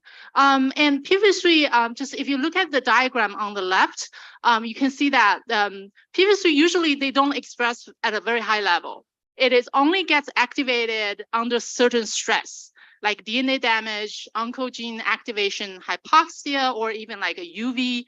It can get activated, and then it will induce some targets, and then that will mediate a series of cellular events such as apoptosis, which is a programmed cell death, and G1 arrest and senescence, which are two types of cell cycle arrest. So basically, cell will stop proliferating, dividing at that stage. And all those events, the cell death and cell cycle arrest, you can see that they contribute to tumor suppression. So that's why p53 is called a tumor suppressor, because when p53 is activated, tumor can be suppressed. However, when p53 mutated, it will lose all those functions, and then tumor will get a chance to grow. So years ago, when I was a postdoc at MD Anderson Cancer Center, we generated 2 mouse alleles, as I listed on the right. So those mouse alleles allow us to mimic the clinical situation that can generate mutant p53 starting from a wild type p53. And we generate those 2 that are corresponding to 2 most frequent p53 mutation in a clinic. So one is R172H and the other one is R245W. So by using those alleles, we are actually we are addressing 2 major questions. The first question is, if we induce mutant p53 in different age because we already mentioned that patients can develop breast cancer at different ages, right? So if we induce those p53 mutation in different age, like in young mice and in older mice, what's going to happen? What's the difference between the tumors? And then the other question we're looking at is how mutant p53 cooperates with another frequent breast cancer oncogene, which is HER2. You probably heard about it. HER2 is another major subtype of breast cancer. So we want to learn how mutant p53 cooperate with HER2 when they are in the same cell or when they in our different cells. So that's the direction I listed on the right. So on the left, I'm just giving you some pictures showing that we were able to induce mutant p53, and those mutant p53 were able to induce a breast tumor in a mouse. And also, as you can see that some of the tumor even metastasis to the lung, as you can see the nodules on the lung tissue on the right. And on this part of the slides, I'm just showing you that we can induce mutant 3 as indicated by the red dots in the fluorescence image that is surrounding the breast cancer tissues. And then we can see that with mutant p53 being expressed, the HER2 breast cancer has actually got a worse prognosis. So that actually mimic the clinical situation. So now we're doing further analysis, trying to explore the mechanisms under those. And that's part of my research here. Thank you.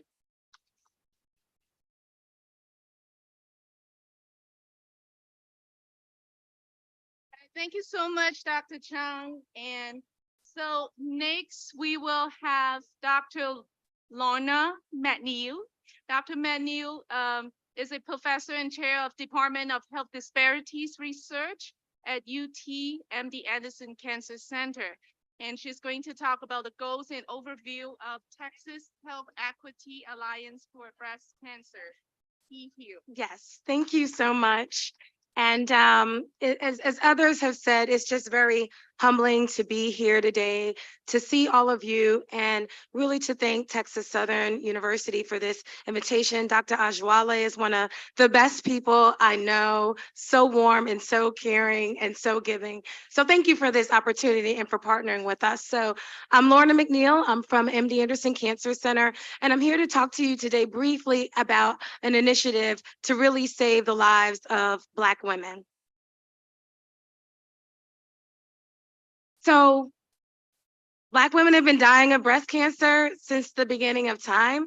While all breast cancer rates have been declining, the gap between white women dying and Black women dying, it continues to be a gap there. So we're all dying less often, but why is it that Black women keep dying at higher rates than white women? And so there are some statistics there that show you in 2019, 679 Black women were diagnosed and 151 women died of breast cancer.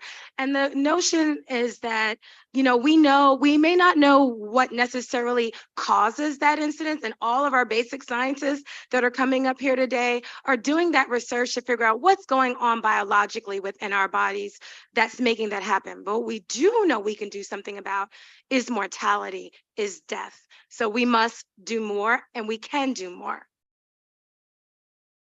So we're forming the Texas Health Equity Alliance for Breast Cancer.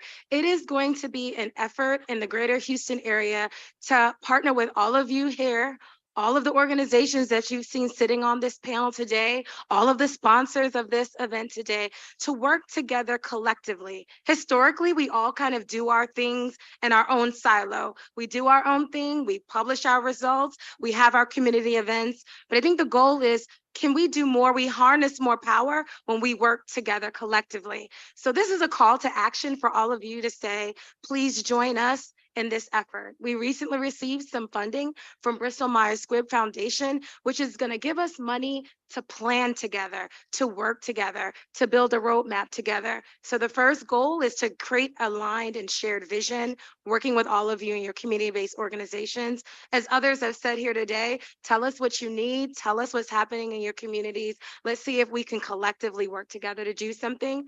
We're going to use data to tell us where to go, what Black women are suffering most, where are they living in the greater Houston area, and what greater resources do they need. And then we're going to implement that we know already works, more patient navigation, more screening, more remote mobile mammography vans, and focusing on social determinants of health. So these are some of the initial partners that are working together on this initiative, but we need more of you. I would love to see more logos of organizations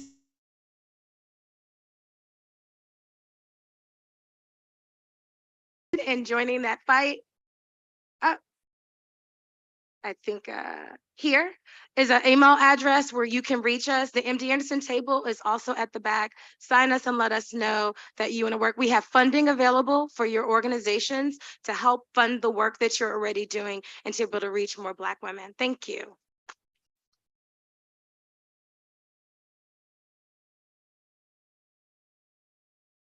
Okay, so next I'll introduce Dr. Omoneke Olayeye. She is, let me go to the next slide. She is professor in pharmacology right here at Texas Southern University, and she's also senior associate vice president for research and innovation at TSU. She is the principal, one of the principal investigator for this program, what we are having right now. So she's our boss for CBMHR. So let's welcome Dr. Olayeye. Thank you. Thank you all. Thank you so much. I think actually we should be giving a big thanks to Dr. Ajewale's leadership for really leading this fight against breast cancer at Texas Southern University, as well as several of our colleagues, which you hear from, or maybe you've heard from some of them, Dr. Erica Kasmeyer from our College of Science, Engineering, and Technology. And Dr. Poon, thank you so much. She wears so many hats, like pretty much on all our grants helping us. So we're really blessed. And to really have you here and partner with each and every one of you is such a great blessing. And I cannot start without mentioning MD Anderson Cancer Center. Let's give it up for Dr. McNeil, Dr. Walsh, and the team for really reaching out to Texas Southern University to come and partner with us on this big fight. So we're one of the several backbone partners, and we feel so blessed. My goal today is to really advocate for all of us on this fight, and in looking for new interventions, prevention services, as well as new technologies.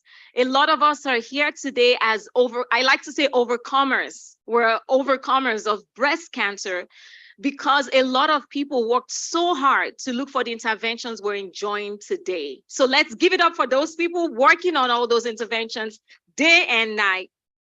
But more importantly, as we advocate for breast cancer, we need to take this all the way to the states, to the legislators, to the national level.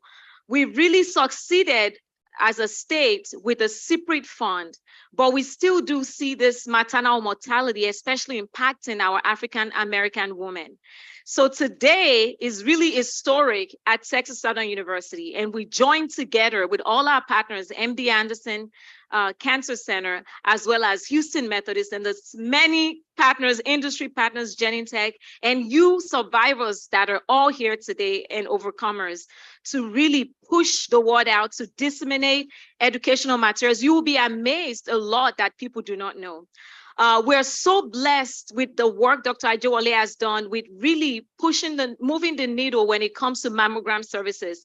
But she mentioned earlier on, the university has committed close to $1.2 million that will have a huge mammogram van that would be able to provide services. But more importantly, we can actually take this coach van to the community. So we don't have to access will no longer be an issue. And we would really use this as an opportunity to actually train our students, so that they're not stuck in their labs, stuck in the things they're doing, but really go out to the community, because it doesn't make sense to us why we're seated next to the largest medical center in the entire world, and we still have this glaring disparities, not just with breast cancer, even we saw what happened with COVID-19, and even maternal mortality in this country is so unbelievable. And I'm here to tell you that TSU is leading this fight with breast cancer, but also with several other initiatives, maternal mortality. So We're here to make sure we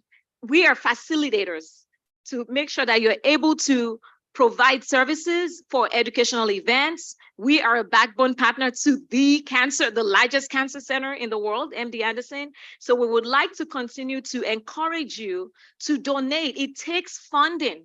Every dollar counts. So we don't have to wait till we become the billionaires or the millionaires. Everything you do counts. Your services, every dollar counts. So to donate to this funding that Dr. Ajewale and her team has set up at the TSU Foundation called the We Roar Against Breast Cancer Fund. Let's give it up for Dr. Ajewale's team again, Ziomara, all the great staff, Virgil working with her. Also, we've acquired the mobile van, and we have the blessed opportunity to work with the Rose. Let's give it up for the Rose, please. Give it up for them. We wouldn't have been able to do a lot of the work we do. But we need to have funding to operate this van, to continue to sustain it, and to be able to move the needle in our communities and translate all our findings in the lab, in the clinic, to the community. So we also encourage you to support this, and you can use the QR code on the screen, correct, Dr. Ajewale? You can use that. We encourage you, but not just you, to spread the word for us. You have all those friends that are very passionate about this same thing. So help us spread the word and let us all row against breast cancer. And I believe and hope when we come back here next year, this time, Dr. Ajewale will be showing us the data and show us the work she, in partnership with MD Anderson, would have reduced some of the existing disparities. We hope to see that with all of your support and help. And I also bring you greetings from our Madam Vice President, Michelle Penn-Marshall. She would have loved to be here today. Thank you so much for your support, and we look forward to working with you. Thank you.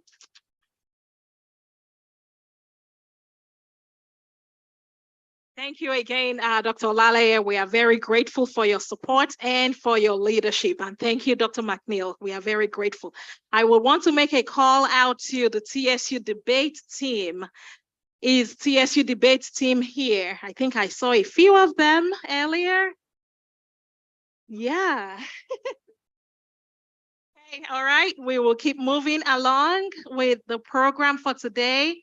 And we are now at one of the most exciting sessions during today's program. We have identified a few survivors that we will be honoring. And with that being said, we will definitely also honor everyone that has been impacted in one way or the other with breast cancer. I will start off by bringing up stage Miss Cynthia Johnson. Miss Cynthia Johnson is a 5-year breast cancer survivor. And we did hear a bio earlier when she moderated the panel session. She has been an incredible support for our program. And Miss Cynthia, we appreciate and celebrate you. Thank you. Please let me hold on.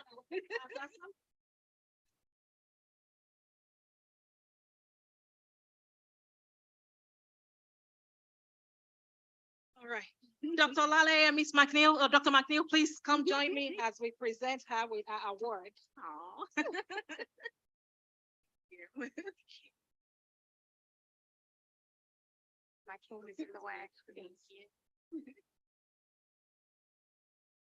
Hold on. Let me.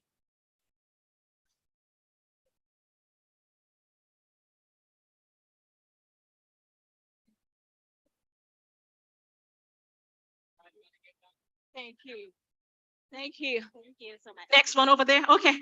Thank you again, Ms. Johnson. We appreciate you. Thank you. Our next survivor that we will be recognizing is Miss Lindsay. I don't know, it got cut off a little bit. I did something to it. I'll get it back. Okay, I think I got it back. All right. Miss Lindsay Livingston is a 4-year breast cancer survivor. Lindsay Livingston is a multimedia personality, host, highly sought after speaker, published writer, and a philanthropist. Our vast portfolio includes experience as a television news anchor, reporter, host, and producer. Lindsay was diagnosed with stage 2 triple-negative breast cancer in July of 2019 and deemed cancer-free in February 2020. In October 2020, she founded the Survive Her, a thriving nonprofit whose mission is to inform, inspire, and empower a community of breast cancer survivors and supporters. Lindsay is on our community advisory board for the Breast Cancer Screening and Prevention Center, and she was actually the person that inspired me about the opportunity to create the funding program.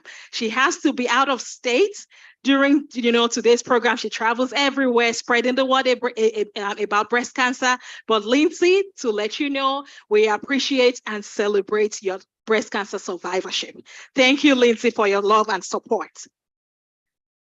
The next person we are going to be honoring this time is Miss Latrice Price Gistard. And I would like to see Miss Latrice, please come up.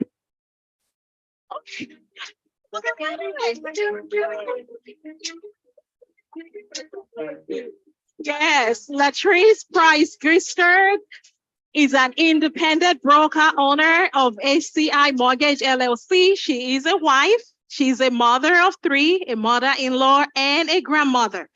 Even more exciting, on the 15th of September of this year, she was 14-year breast cancer survivor. That is great, double digits, hooray.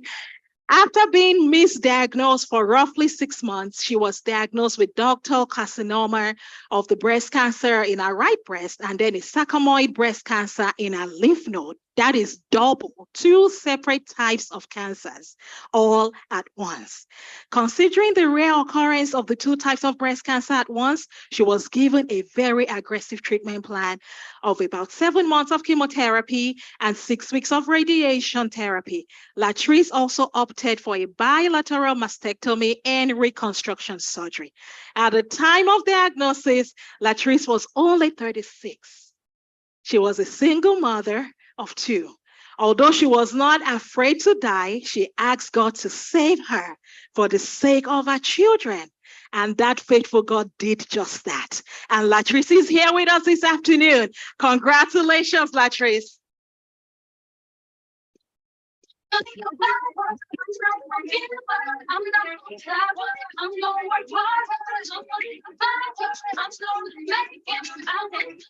Dr. Lale and Dr. McNeil, please join us.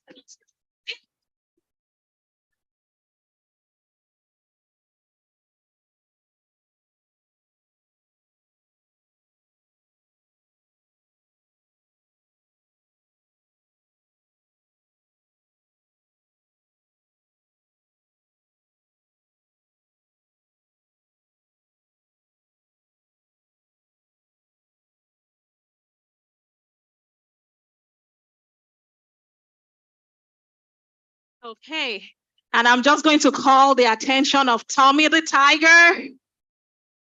And someone please help me get Tommy the Tiger. He needs to be here with us. Thank you. All right, the next survivor we are honoring this afternoon is Miss Mia Williams. She's not able to join us this afternoon, but I have a bio. She's a 16-year breast cancer survivor. Miss Williams is a strategic consultant in equity, diversity, and inclusion. She's a longtime resident of Houston, Texas, by the way of Acres Home. She is a graduate of TSU, so she's a TSU alum, and also a graduate of peer review A&M University with degrees in criminal justice, concentrating in public affairs and counseling. Mia is a 16-year triple negative breast cancer survivor and is a long-term advocate for accessible, affordable, and equitable breast cancer care. For the last 10 years, Ms. Williams has contributed to breast health community through volunteering, moderating, and facilitating support groups, and has served as a panelist at several conferences and convening. Ms. Mia Williams, we celebrate your journey and we thank you for your strength. Okay, next I am excited to bring up Miss Marisol Guerrero. Miss Marisol is an 18-year breast cancer survivor. She was diagnosed with a rare breast cancer, cystosarcoma phylloides, at a tender age of 24. Can we all believe or imagine that? She is a mother of 4 children between the ages of 6 and 22. She's a wife, a daughter, a sister, and a full-time executive assistant office manager. She has been a national spokesperson for Susan G. Komen Foundation. She's a local advocate and supporter of the Roars here in Houston. She's a strong believer of knowing your body, doing your monthly exams, and being an advocate for your own health. Thank you very much, Ms. Marisol Guerrero. Congratulations.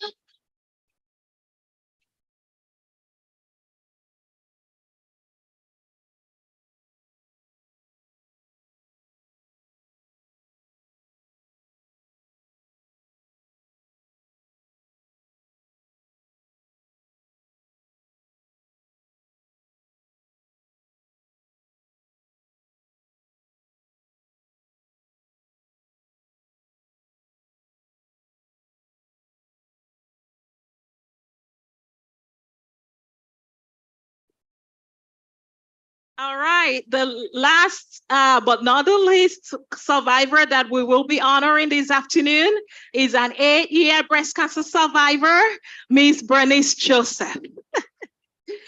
Bernice is a retired healthcare executive who joined the Roars as the Chief Operating Officer in 2010. In her role as a COO, she was responsible for all aspects of organization's operations and finance. She retired in July of 2021. Prior to coming to the role, she served as the Vice President of Operation and Finance for Baylor College of Medicine, where she worked for over 12 years. Bernice was responsible for all clinical strategy and operation and the physician practice plan. Bernice brings a wealth of experience in healthcare administration, as well as a deep understanding of nonprofit structure and their unique challenges. Bernice Joseph, we appreciate you. And personally, thank you for listening to me. Thank you. When most people told me no, that we could not get the separate grants, Bernice gave me 30 minutes of our time. And that 30-minute seed is bringing forth what we are seeing here today. Thank you, Bernice. Nobody deserves it more. So well. You know, it was my pleasure to help. I'm grateful. Thank you. Okay, pick up.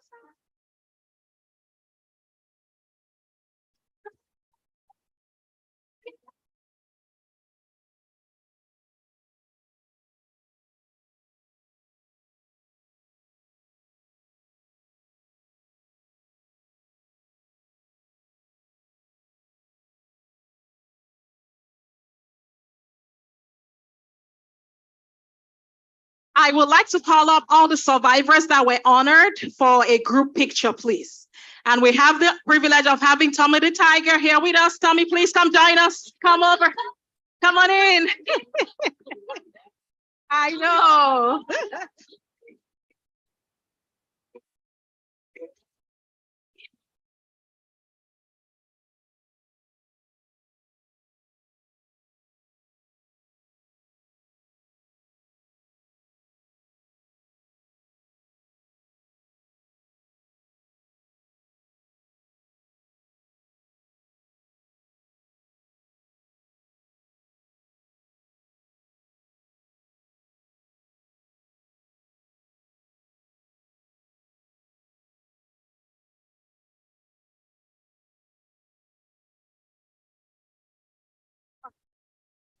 Yes, so again, thank you, everyone. And at this point, I would like to bring up everyone that has been impacted with breast cancer. Even if you have not been honored, we honor and respect your journey. So if you are a breast cancer survivor, you are a family member to someone that is going through treatment, you have been a caregiver for somebody who has fought or currently fighting breast cancer, please come join us. We honor and celebrate each and every one of you, please. Thank you. Without you, but I'm stronger. You thought that I'd be wrong without you, but I'm richer. You thought that I'd be sad without you. I am hurt. I don't without you.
Appreciate everyone that has patiently waited, even though we've gone over time. And to all our online audience, thank you for engaging with us. I just have a few announcements as we're closing out for this session. Like I said earlier, I mentioned that community engagement call, we are having an event every single month. So guess what?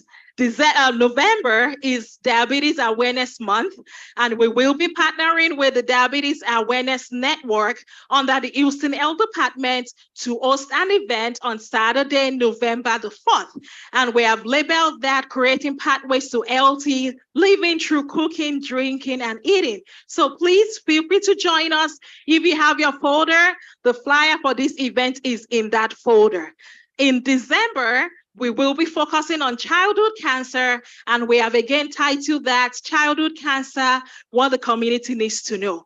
We are partnering with Fallbrook Church, and one of our very own collaborators, Dr. Rain Rouse from Baylor College of Medicine, will be the content expert at that event. And guess what? Few weeks ago, Dr. Laleye called me and she told us that we received our ASSA grant to empower us to establish a center addressing maternal health here at TSU. So please, let us celebrate and appreciate God. And thank you, Dr. Laleye, for your leadership on that. With that, we will be having our maternal child health education and outreach.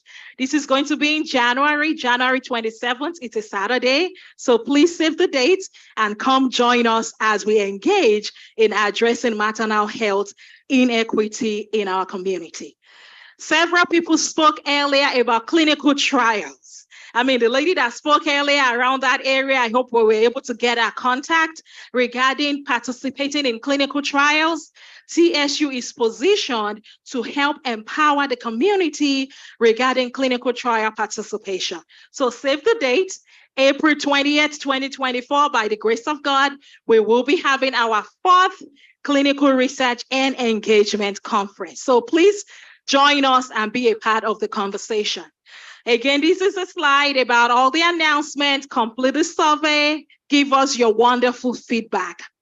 I would like to appreciate all our sponsors. Please help me to appreciate Commissioner Precinct 1, Rodney Ellis' office. Thank you, Precinct 1. You guys are amazing. Jonathan and the group and everyone that came from Precinct 1, they sent in 5 buses with over 150 people today to join us. How amazing is that partnership? We are grateful. Genentech, thank you for being a sponsor. We appreciate you, Genentech and MD Anderson Group. Thank you for supporting and partnering with us on this initiative. To all our vendors all around on the Tiger Walk and on all the mobile units, we want to say thank you. In the interest of time, I won't go over each and every single name, but thank you all for supporting and being a part of this program. Okay, I'm going to pause here and please request that everybody should help me to appreciate our staff. Please. I did not do this alone, okay? They put in hours and efforts to plan and implement, and we are grateful. Again, this is a collaboration among several departments in the university. Every logo that you see on the screen involved people that answered an email, called me, texted me, did something so that way today's program could be possible. I want to appreciate TSU Foundation, our interns and volunteers, all our vendors, elected officials, and most importantly, the community. I am grateful to this community for opening up and being a part of our program today. Okay, this is the setup. Our vendors are lined up all around, and we will be going to engage with them shortly. Guess what, guys? This is going to happen again next year. And it's going to be bigger. It is going to be better. October 18th. Please save the date. October 18th, 2024. We will be roaring against breast cancer, and we will have more data, more results, and greater level of engagement. Again, we are TSU, Community Engagement Core, the Breast Cancer Screening and Prevention Center. Engage with us and be a part of this program. Okay, you all can see the excitement happening behind me. Can you see it? They are here. It is the TSU Tiger Sensations Dance Team. Please help me to welcome this group as we have this wonderful presentation. Over to you, Coach G. Thank you.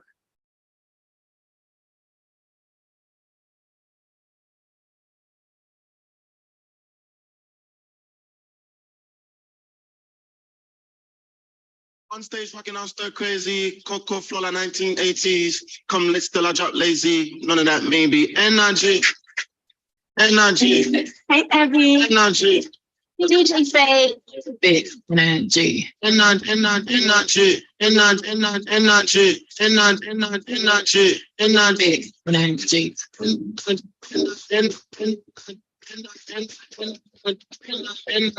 Big energy. Stage.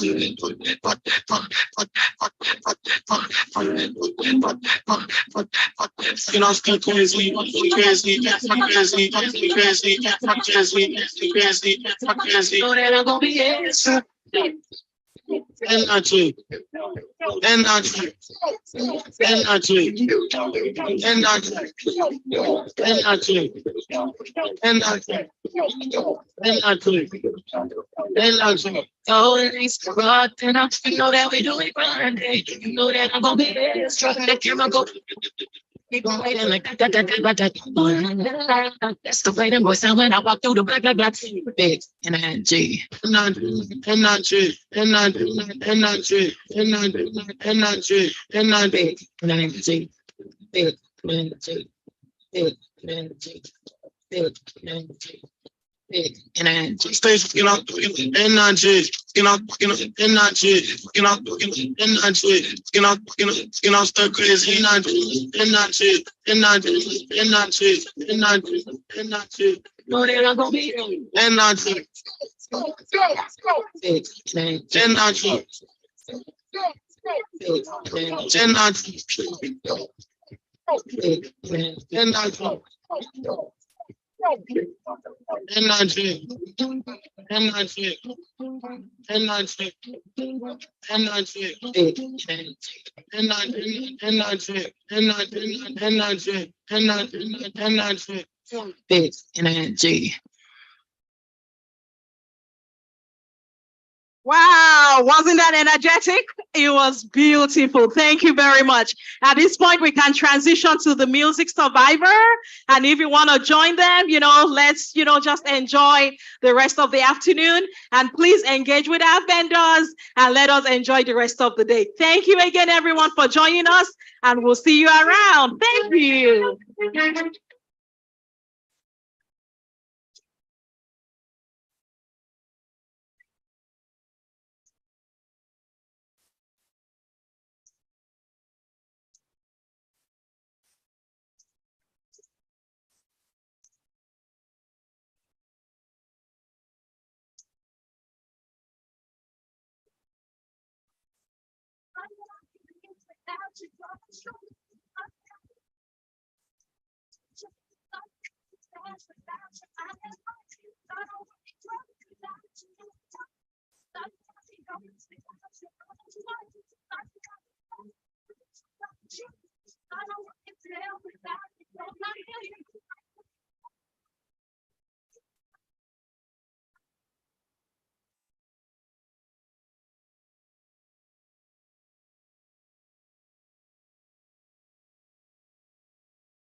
Check.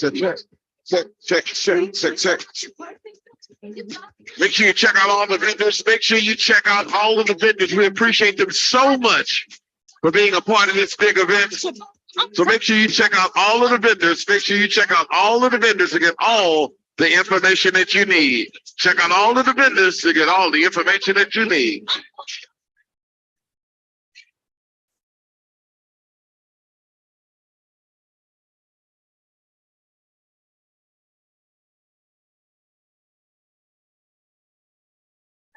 Attention, all Karen and Juicing. We're ready to load the bus.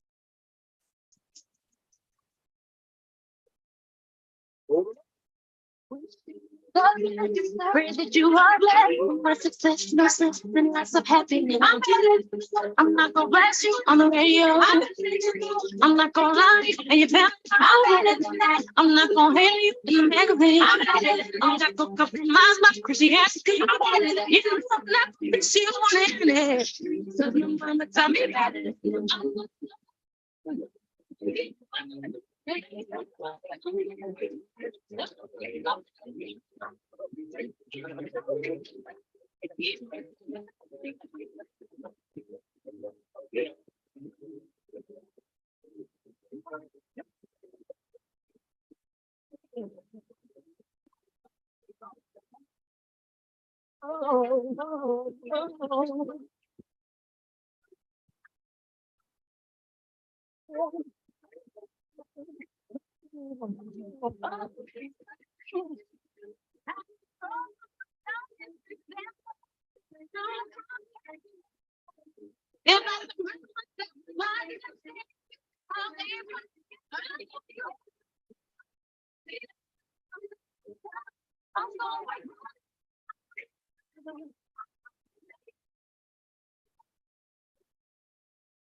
Make sure you show love to all our vendors. Make sure you show love to all of our vendors.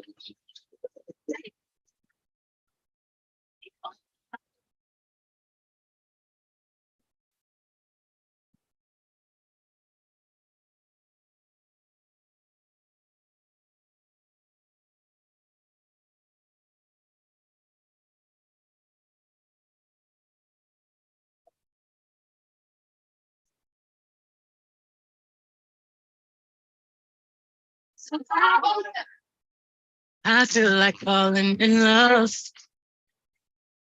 I'm in the mood to roll something up. I need some drink in my cup. Hey, I'm in the mood to put something up. I wanna go missing.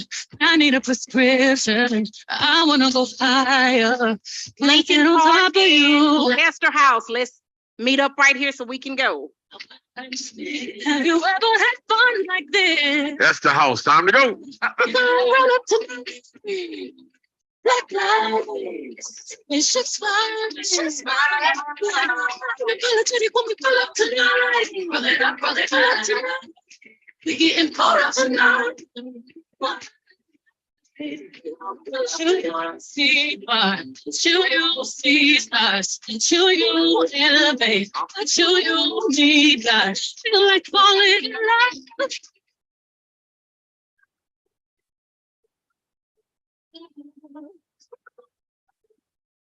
These four walls, sexy my love.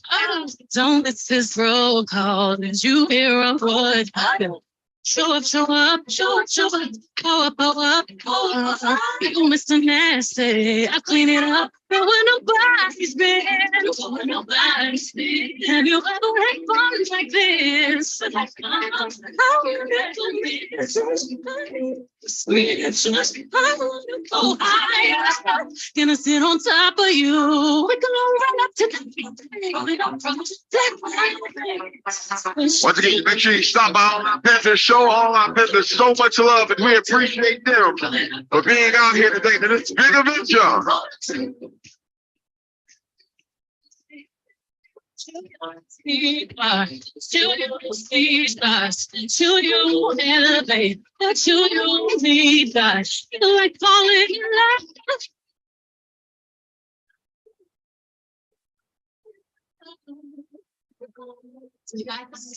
Sexy product on my body. Boy, you got it. Hit them hydraulics while I ride it. Got me acting hella thotty. So excited, so excited. I'm a seasoned professional. Squeeze it, don't let it go. Tease it, no self-control. Got time today, got time today, I got time. I got time today, I can't wait to come out and play. Come and clap it, baby.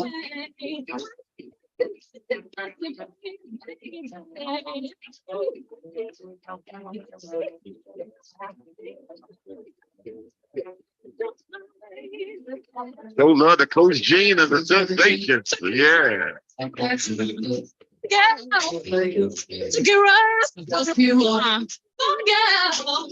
And you didn't give him my shout out.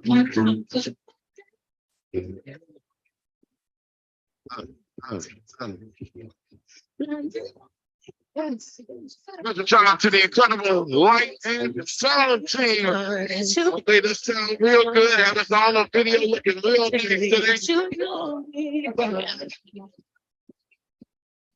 Sound cool, boy. They handle their business. They handle their business. Yes, they do. Yes, they do. Pull it up, cuff it up.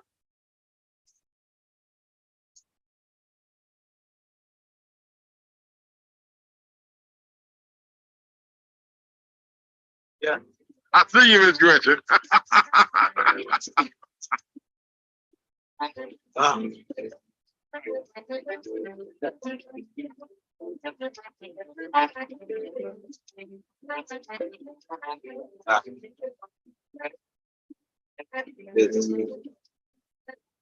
Wanna be next to you, holding you, next to you, kissing you, next to you, massaging you, next to you, pleasing you, next to you, holding hands, next to you, 'cause I'm your man, next to you, watching you sleep, is when you wanna be where you are.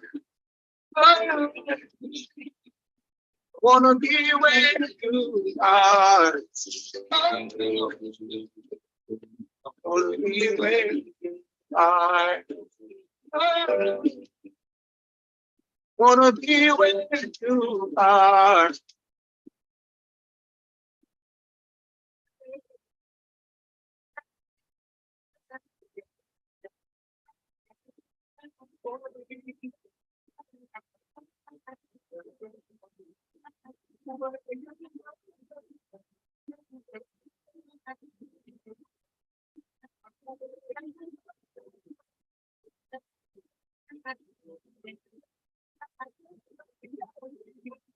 Next to you, holding you, next to you, kissing you, next to you, side of you, next to you, pleasing you, next to you, holding hands, next to The TSU facility department, I see a lot of hands that you've next to you, I watching see you my sleep. facility managers out there hands like this.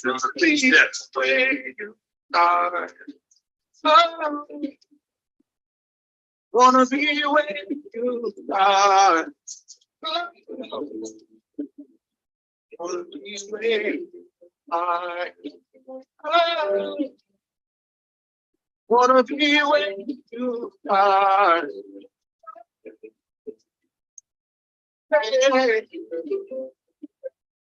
Yeah. Ah. Baby. Wanna be you. Wanna be. Yeah.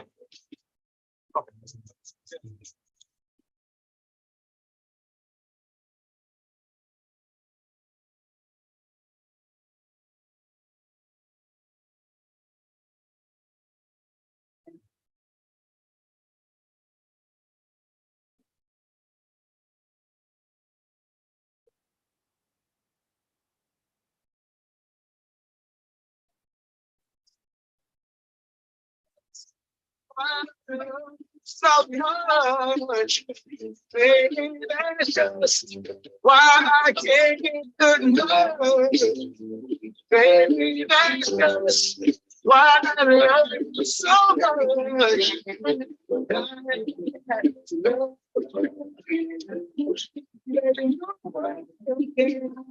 Do what you do for me.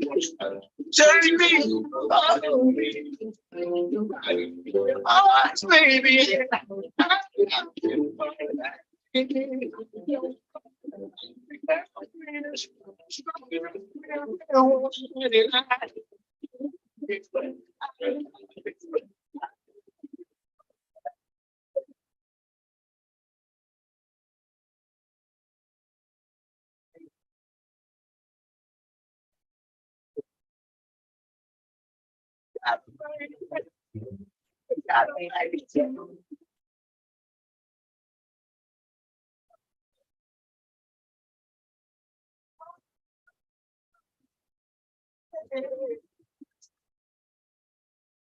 Take the train. I might take the boat. I might take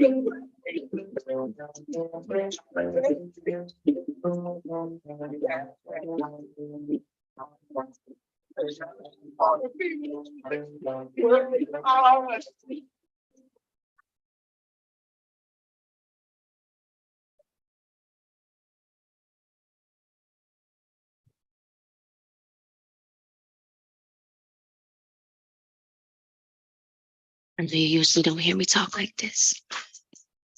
But I got a little game that I want to play. You ready? When I think about you, I think about giving myself to you. Cause you know I want you, babe. And I would do anything. And I know you're thinking the same thing, babe. So come and get it, yeah. I'm so excited. I can't hide my feelings, get it.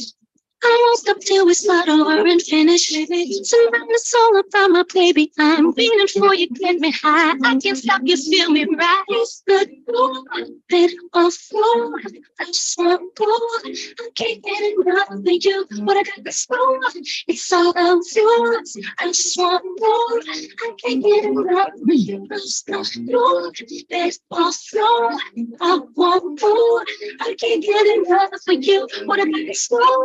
It's all of yours. I just want more. I can't get enough of you. When I think about us, I think about the way that we make love, the way that you make me sweat, make me want a cigarette. And I ain't no smoking chick, but you got me wanting something. You make it So keep it right there. Adrenaline is pumping rise, my muscles getting tight, skin so wet, my fingers slide. Gonna take you to a place you ain't never been. Getting what you to baby. Ooh, I'm about to handle my business days. Make sure you handle me too. Put that off front. I just want more. I can't get enough, baby. It's all of you. I just want more. I can't get enough. Just want more. 'Cause I can't get enough. Yeah, I just want more. 'Cause I can get enough of you. Baby, who's gonna be first to yell out? I know you'll lose after the second round. But the consequence may be that you have to switch the third round and make it seem like when I put it down. Show to let your baby know, but then I should be screaming uncontrollably. I'll be ready to stay up. Cause this is too much, baby. Just what I want, baby.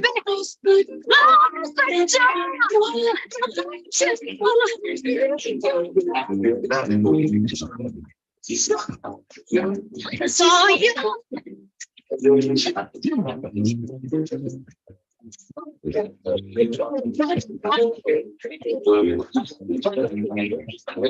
I know you do, 'cause I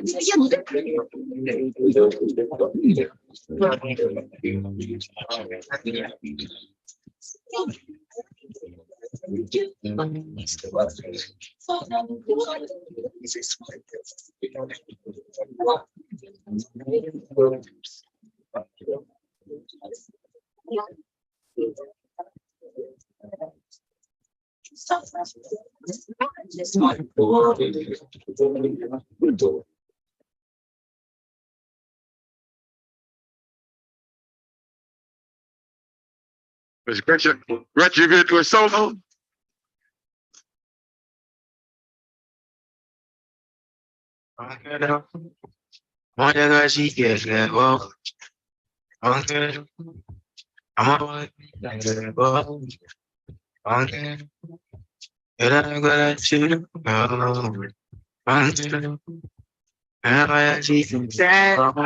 I need you in the morning, but I need you now.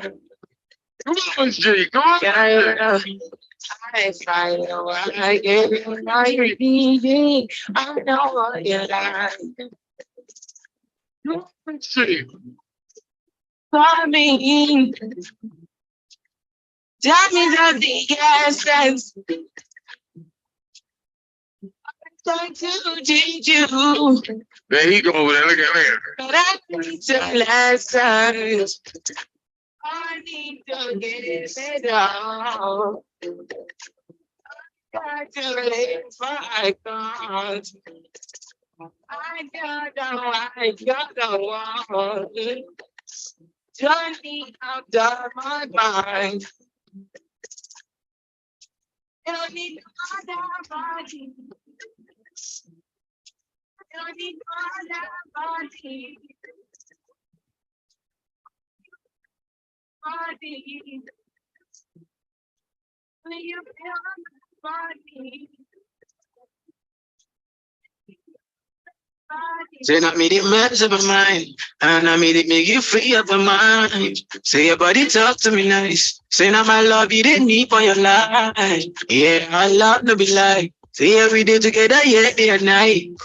Yeah, if I leave, you go fight. Yeah, if you leave, I go strong. Baby, we done in your body, baby. As you're whining your body, baby. We done. So crazy.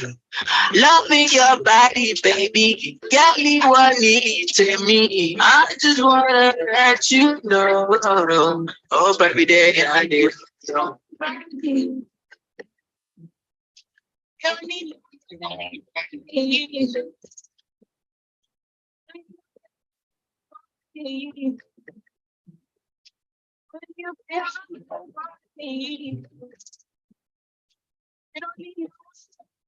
Everybody said, no one loves you like that.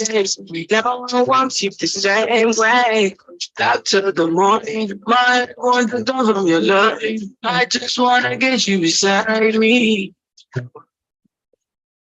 Give me all you need, give me all you need, give me all, give me all you need, give me all you need, give me all, I give you all you need, every touch you need, give you all, I give you all you need, baby, yeah.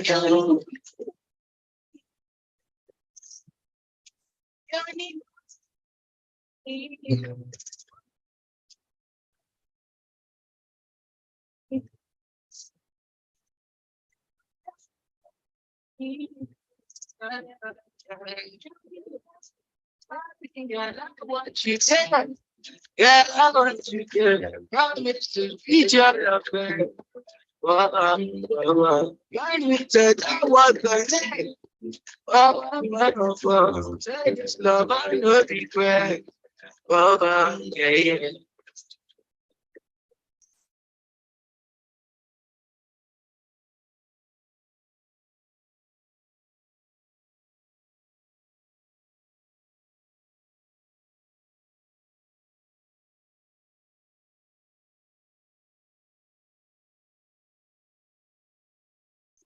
You wanna?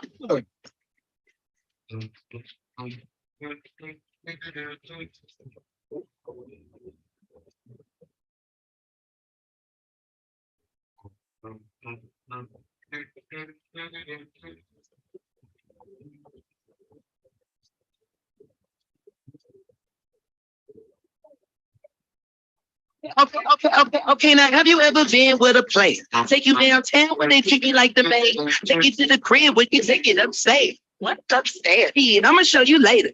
Don't need a spatula, everything catered. Extra later. Go ahead, stick some trouble on your best potatoes. I'm trying to learn. Is you gonna be back? Y'all only get what you get, ain't you right? Yes.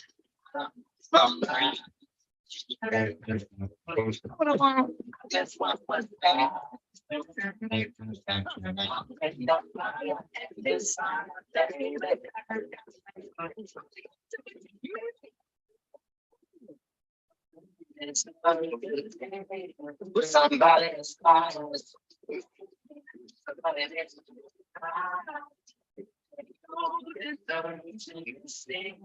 With somebody else.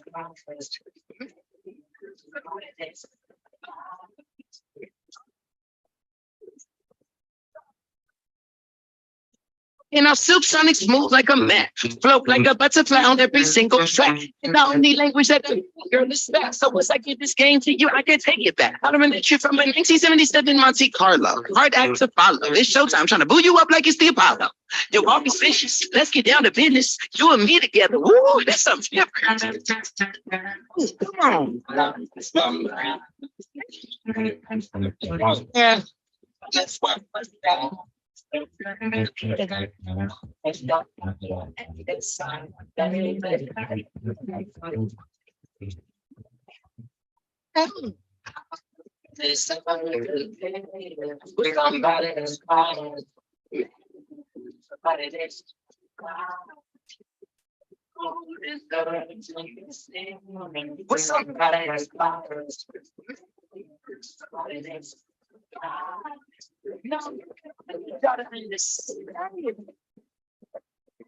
Just get it. If you don't know what we talking about, I might have the whole band help me spell it out. Yeah, if you don't know what we talking about, just a shit, I'm just spell it out. See nobody there.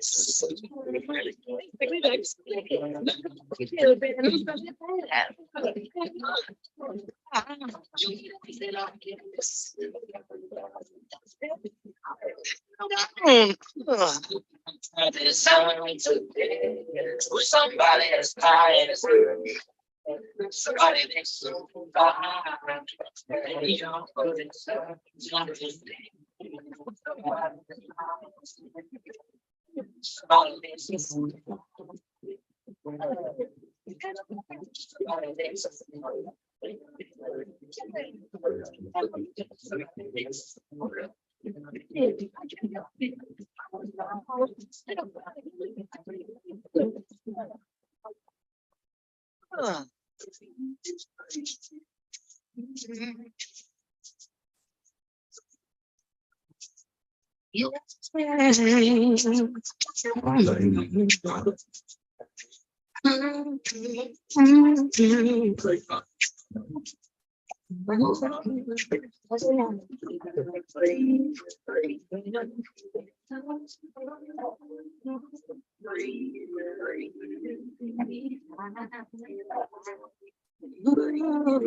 I want you to find the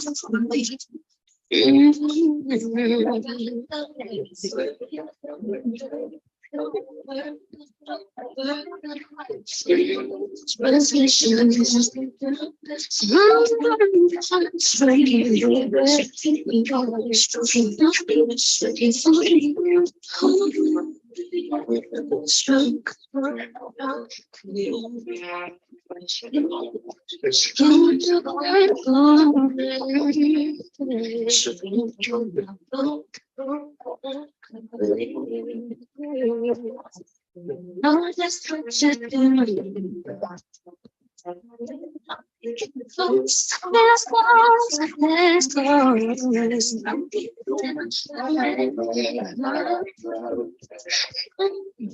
Let's too slow. Put that thing in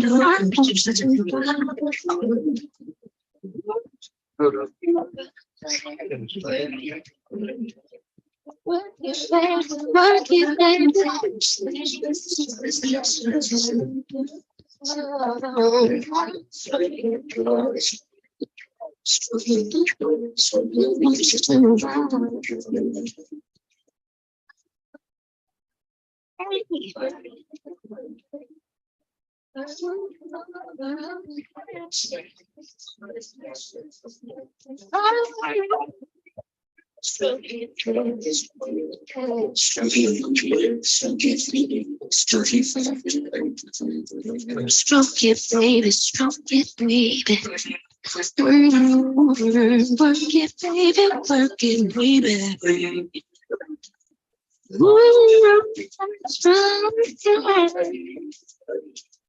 There's something I want you to tell me.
Baby, it was uncool to love me.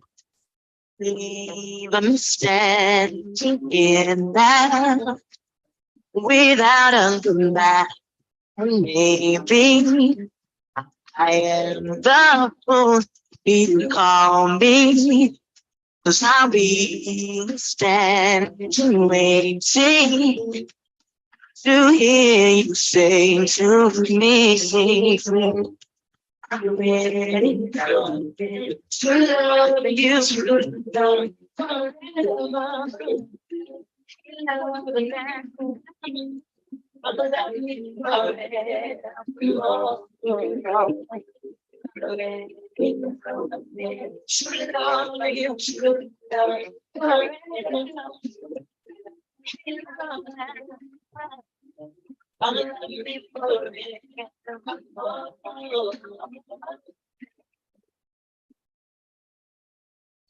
It's a game.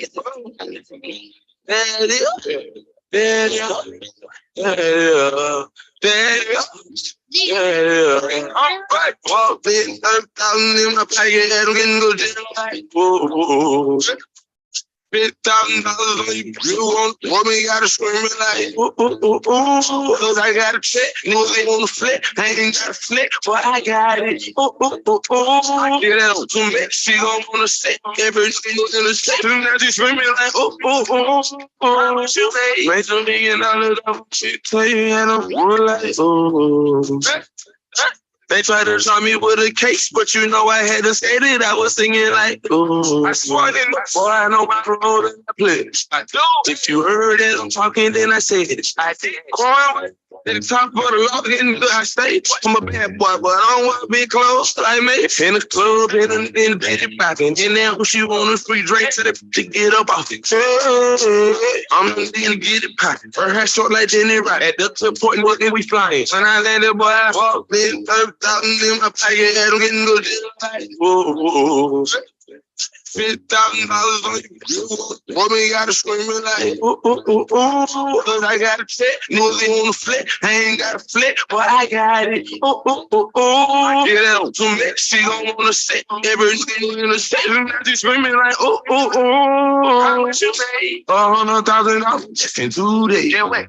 I don't look into they two-face. I only roll with bitches for that two-pay. These adventures, I ain't worried about no new. No, this bitch, you got a sack, and she always got my back. So I love that the most. I'm her big dog, and she my cat, and she love it front or back. Call her queen, cause she on good. I was classic, cause I know these movies watching they mad, cause they cannot stop me. Plus, I've been in at the auction. I can't help it, cause I got it. Don't wait time, I got it. Watch it, talking, roll that child bottom. Now I'm at the top, started from the bottom, then I been in my pocket, and I'm getting good. Whoa. Woman gotta scream it like, ooh, ooh, ooh, ooh. Cause I got a check, niggas ain't on the flip. I ain't got a flick, but I got it. Ooh, ooh, ooh, ooh. Get out to me, she got on the set, everything in the set. I just scream it like, ooh, ooh, ooh, ooh. $100,000. $100,000. Raise $1 million, tell you, and I'm like, ooh. Hey.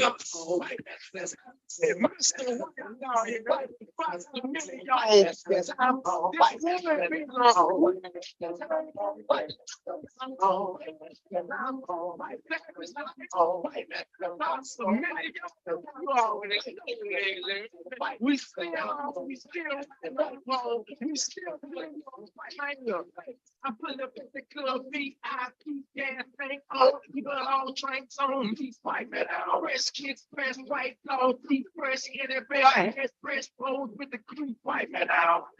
Wanna hit me with the heat, real recognize, real, don't speak white men out. Chicken eating, I've been rolling by the week. You can tell I got cake by the damage in my feet white men out. Black shade, so you know when rolling, they ain't check, man, the dose, so ain't no telling what I'm holding white men out. They gon' bust it wide open. Flashing in the bread, but I'm in they approach white man. I'm all figure show. We gon' make 11s and dogs. White man. Y'all, put my all killer 50 is the end whoever falls. I'm all white man.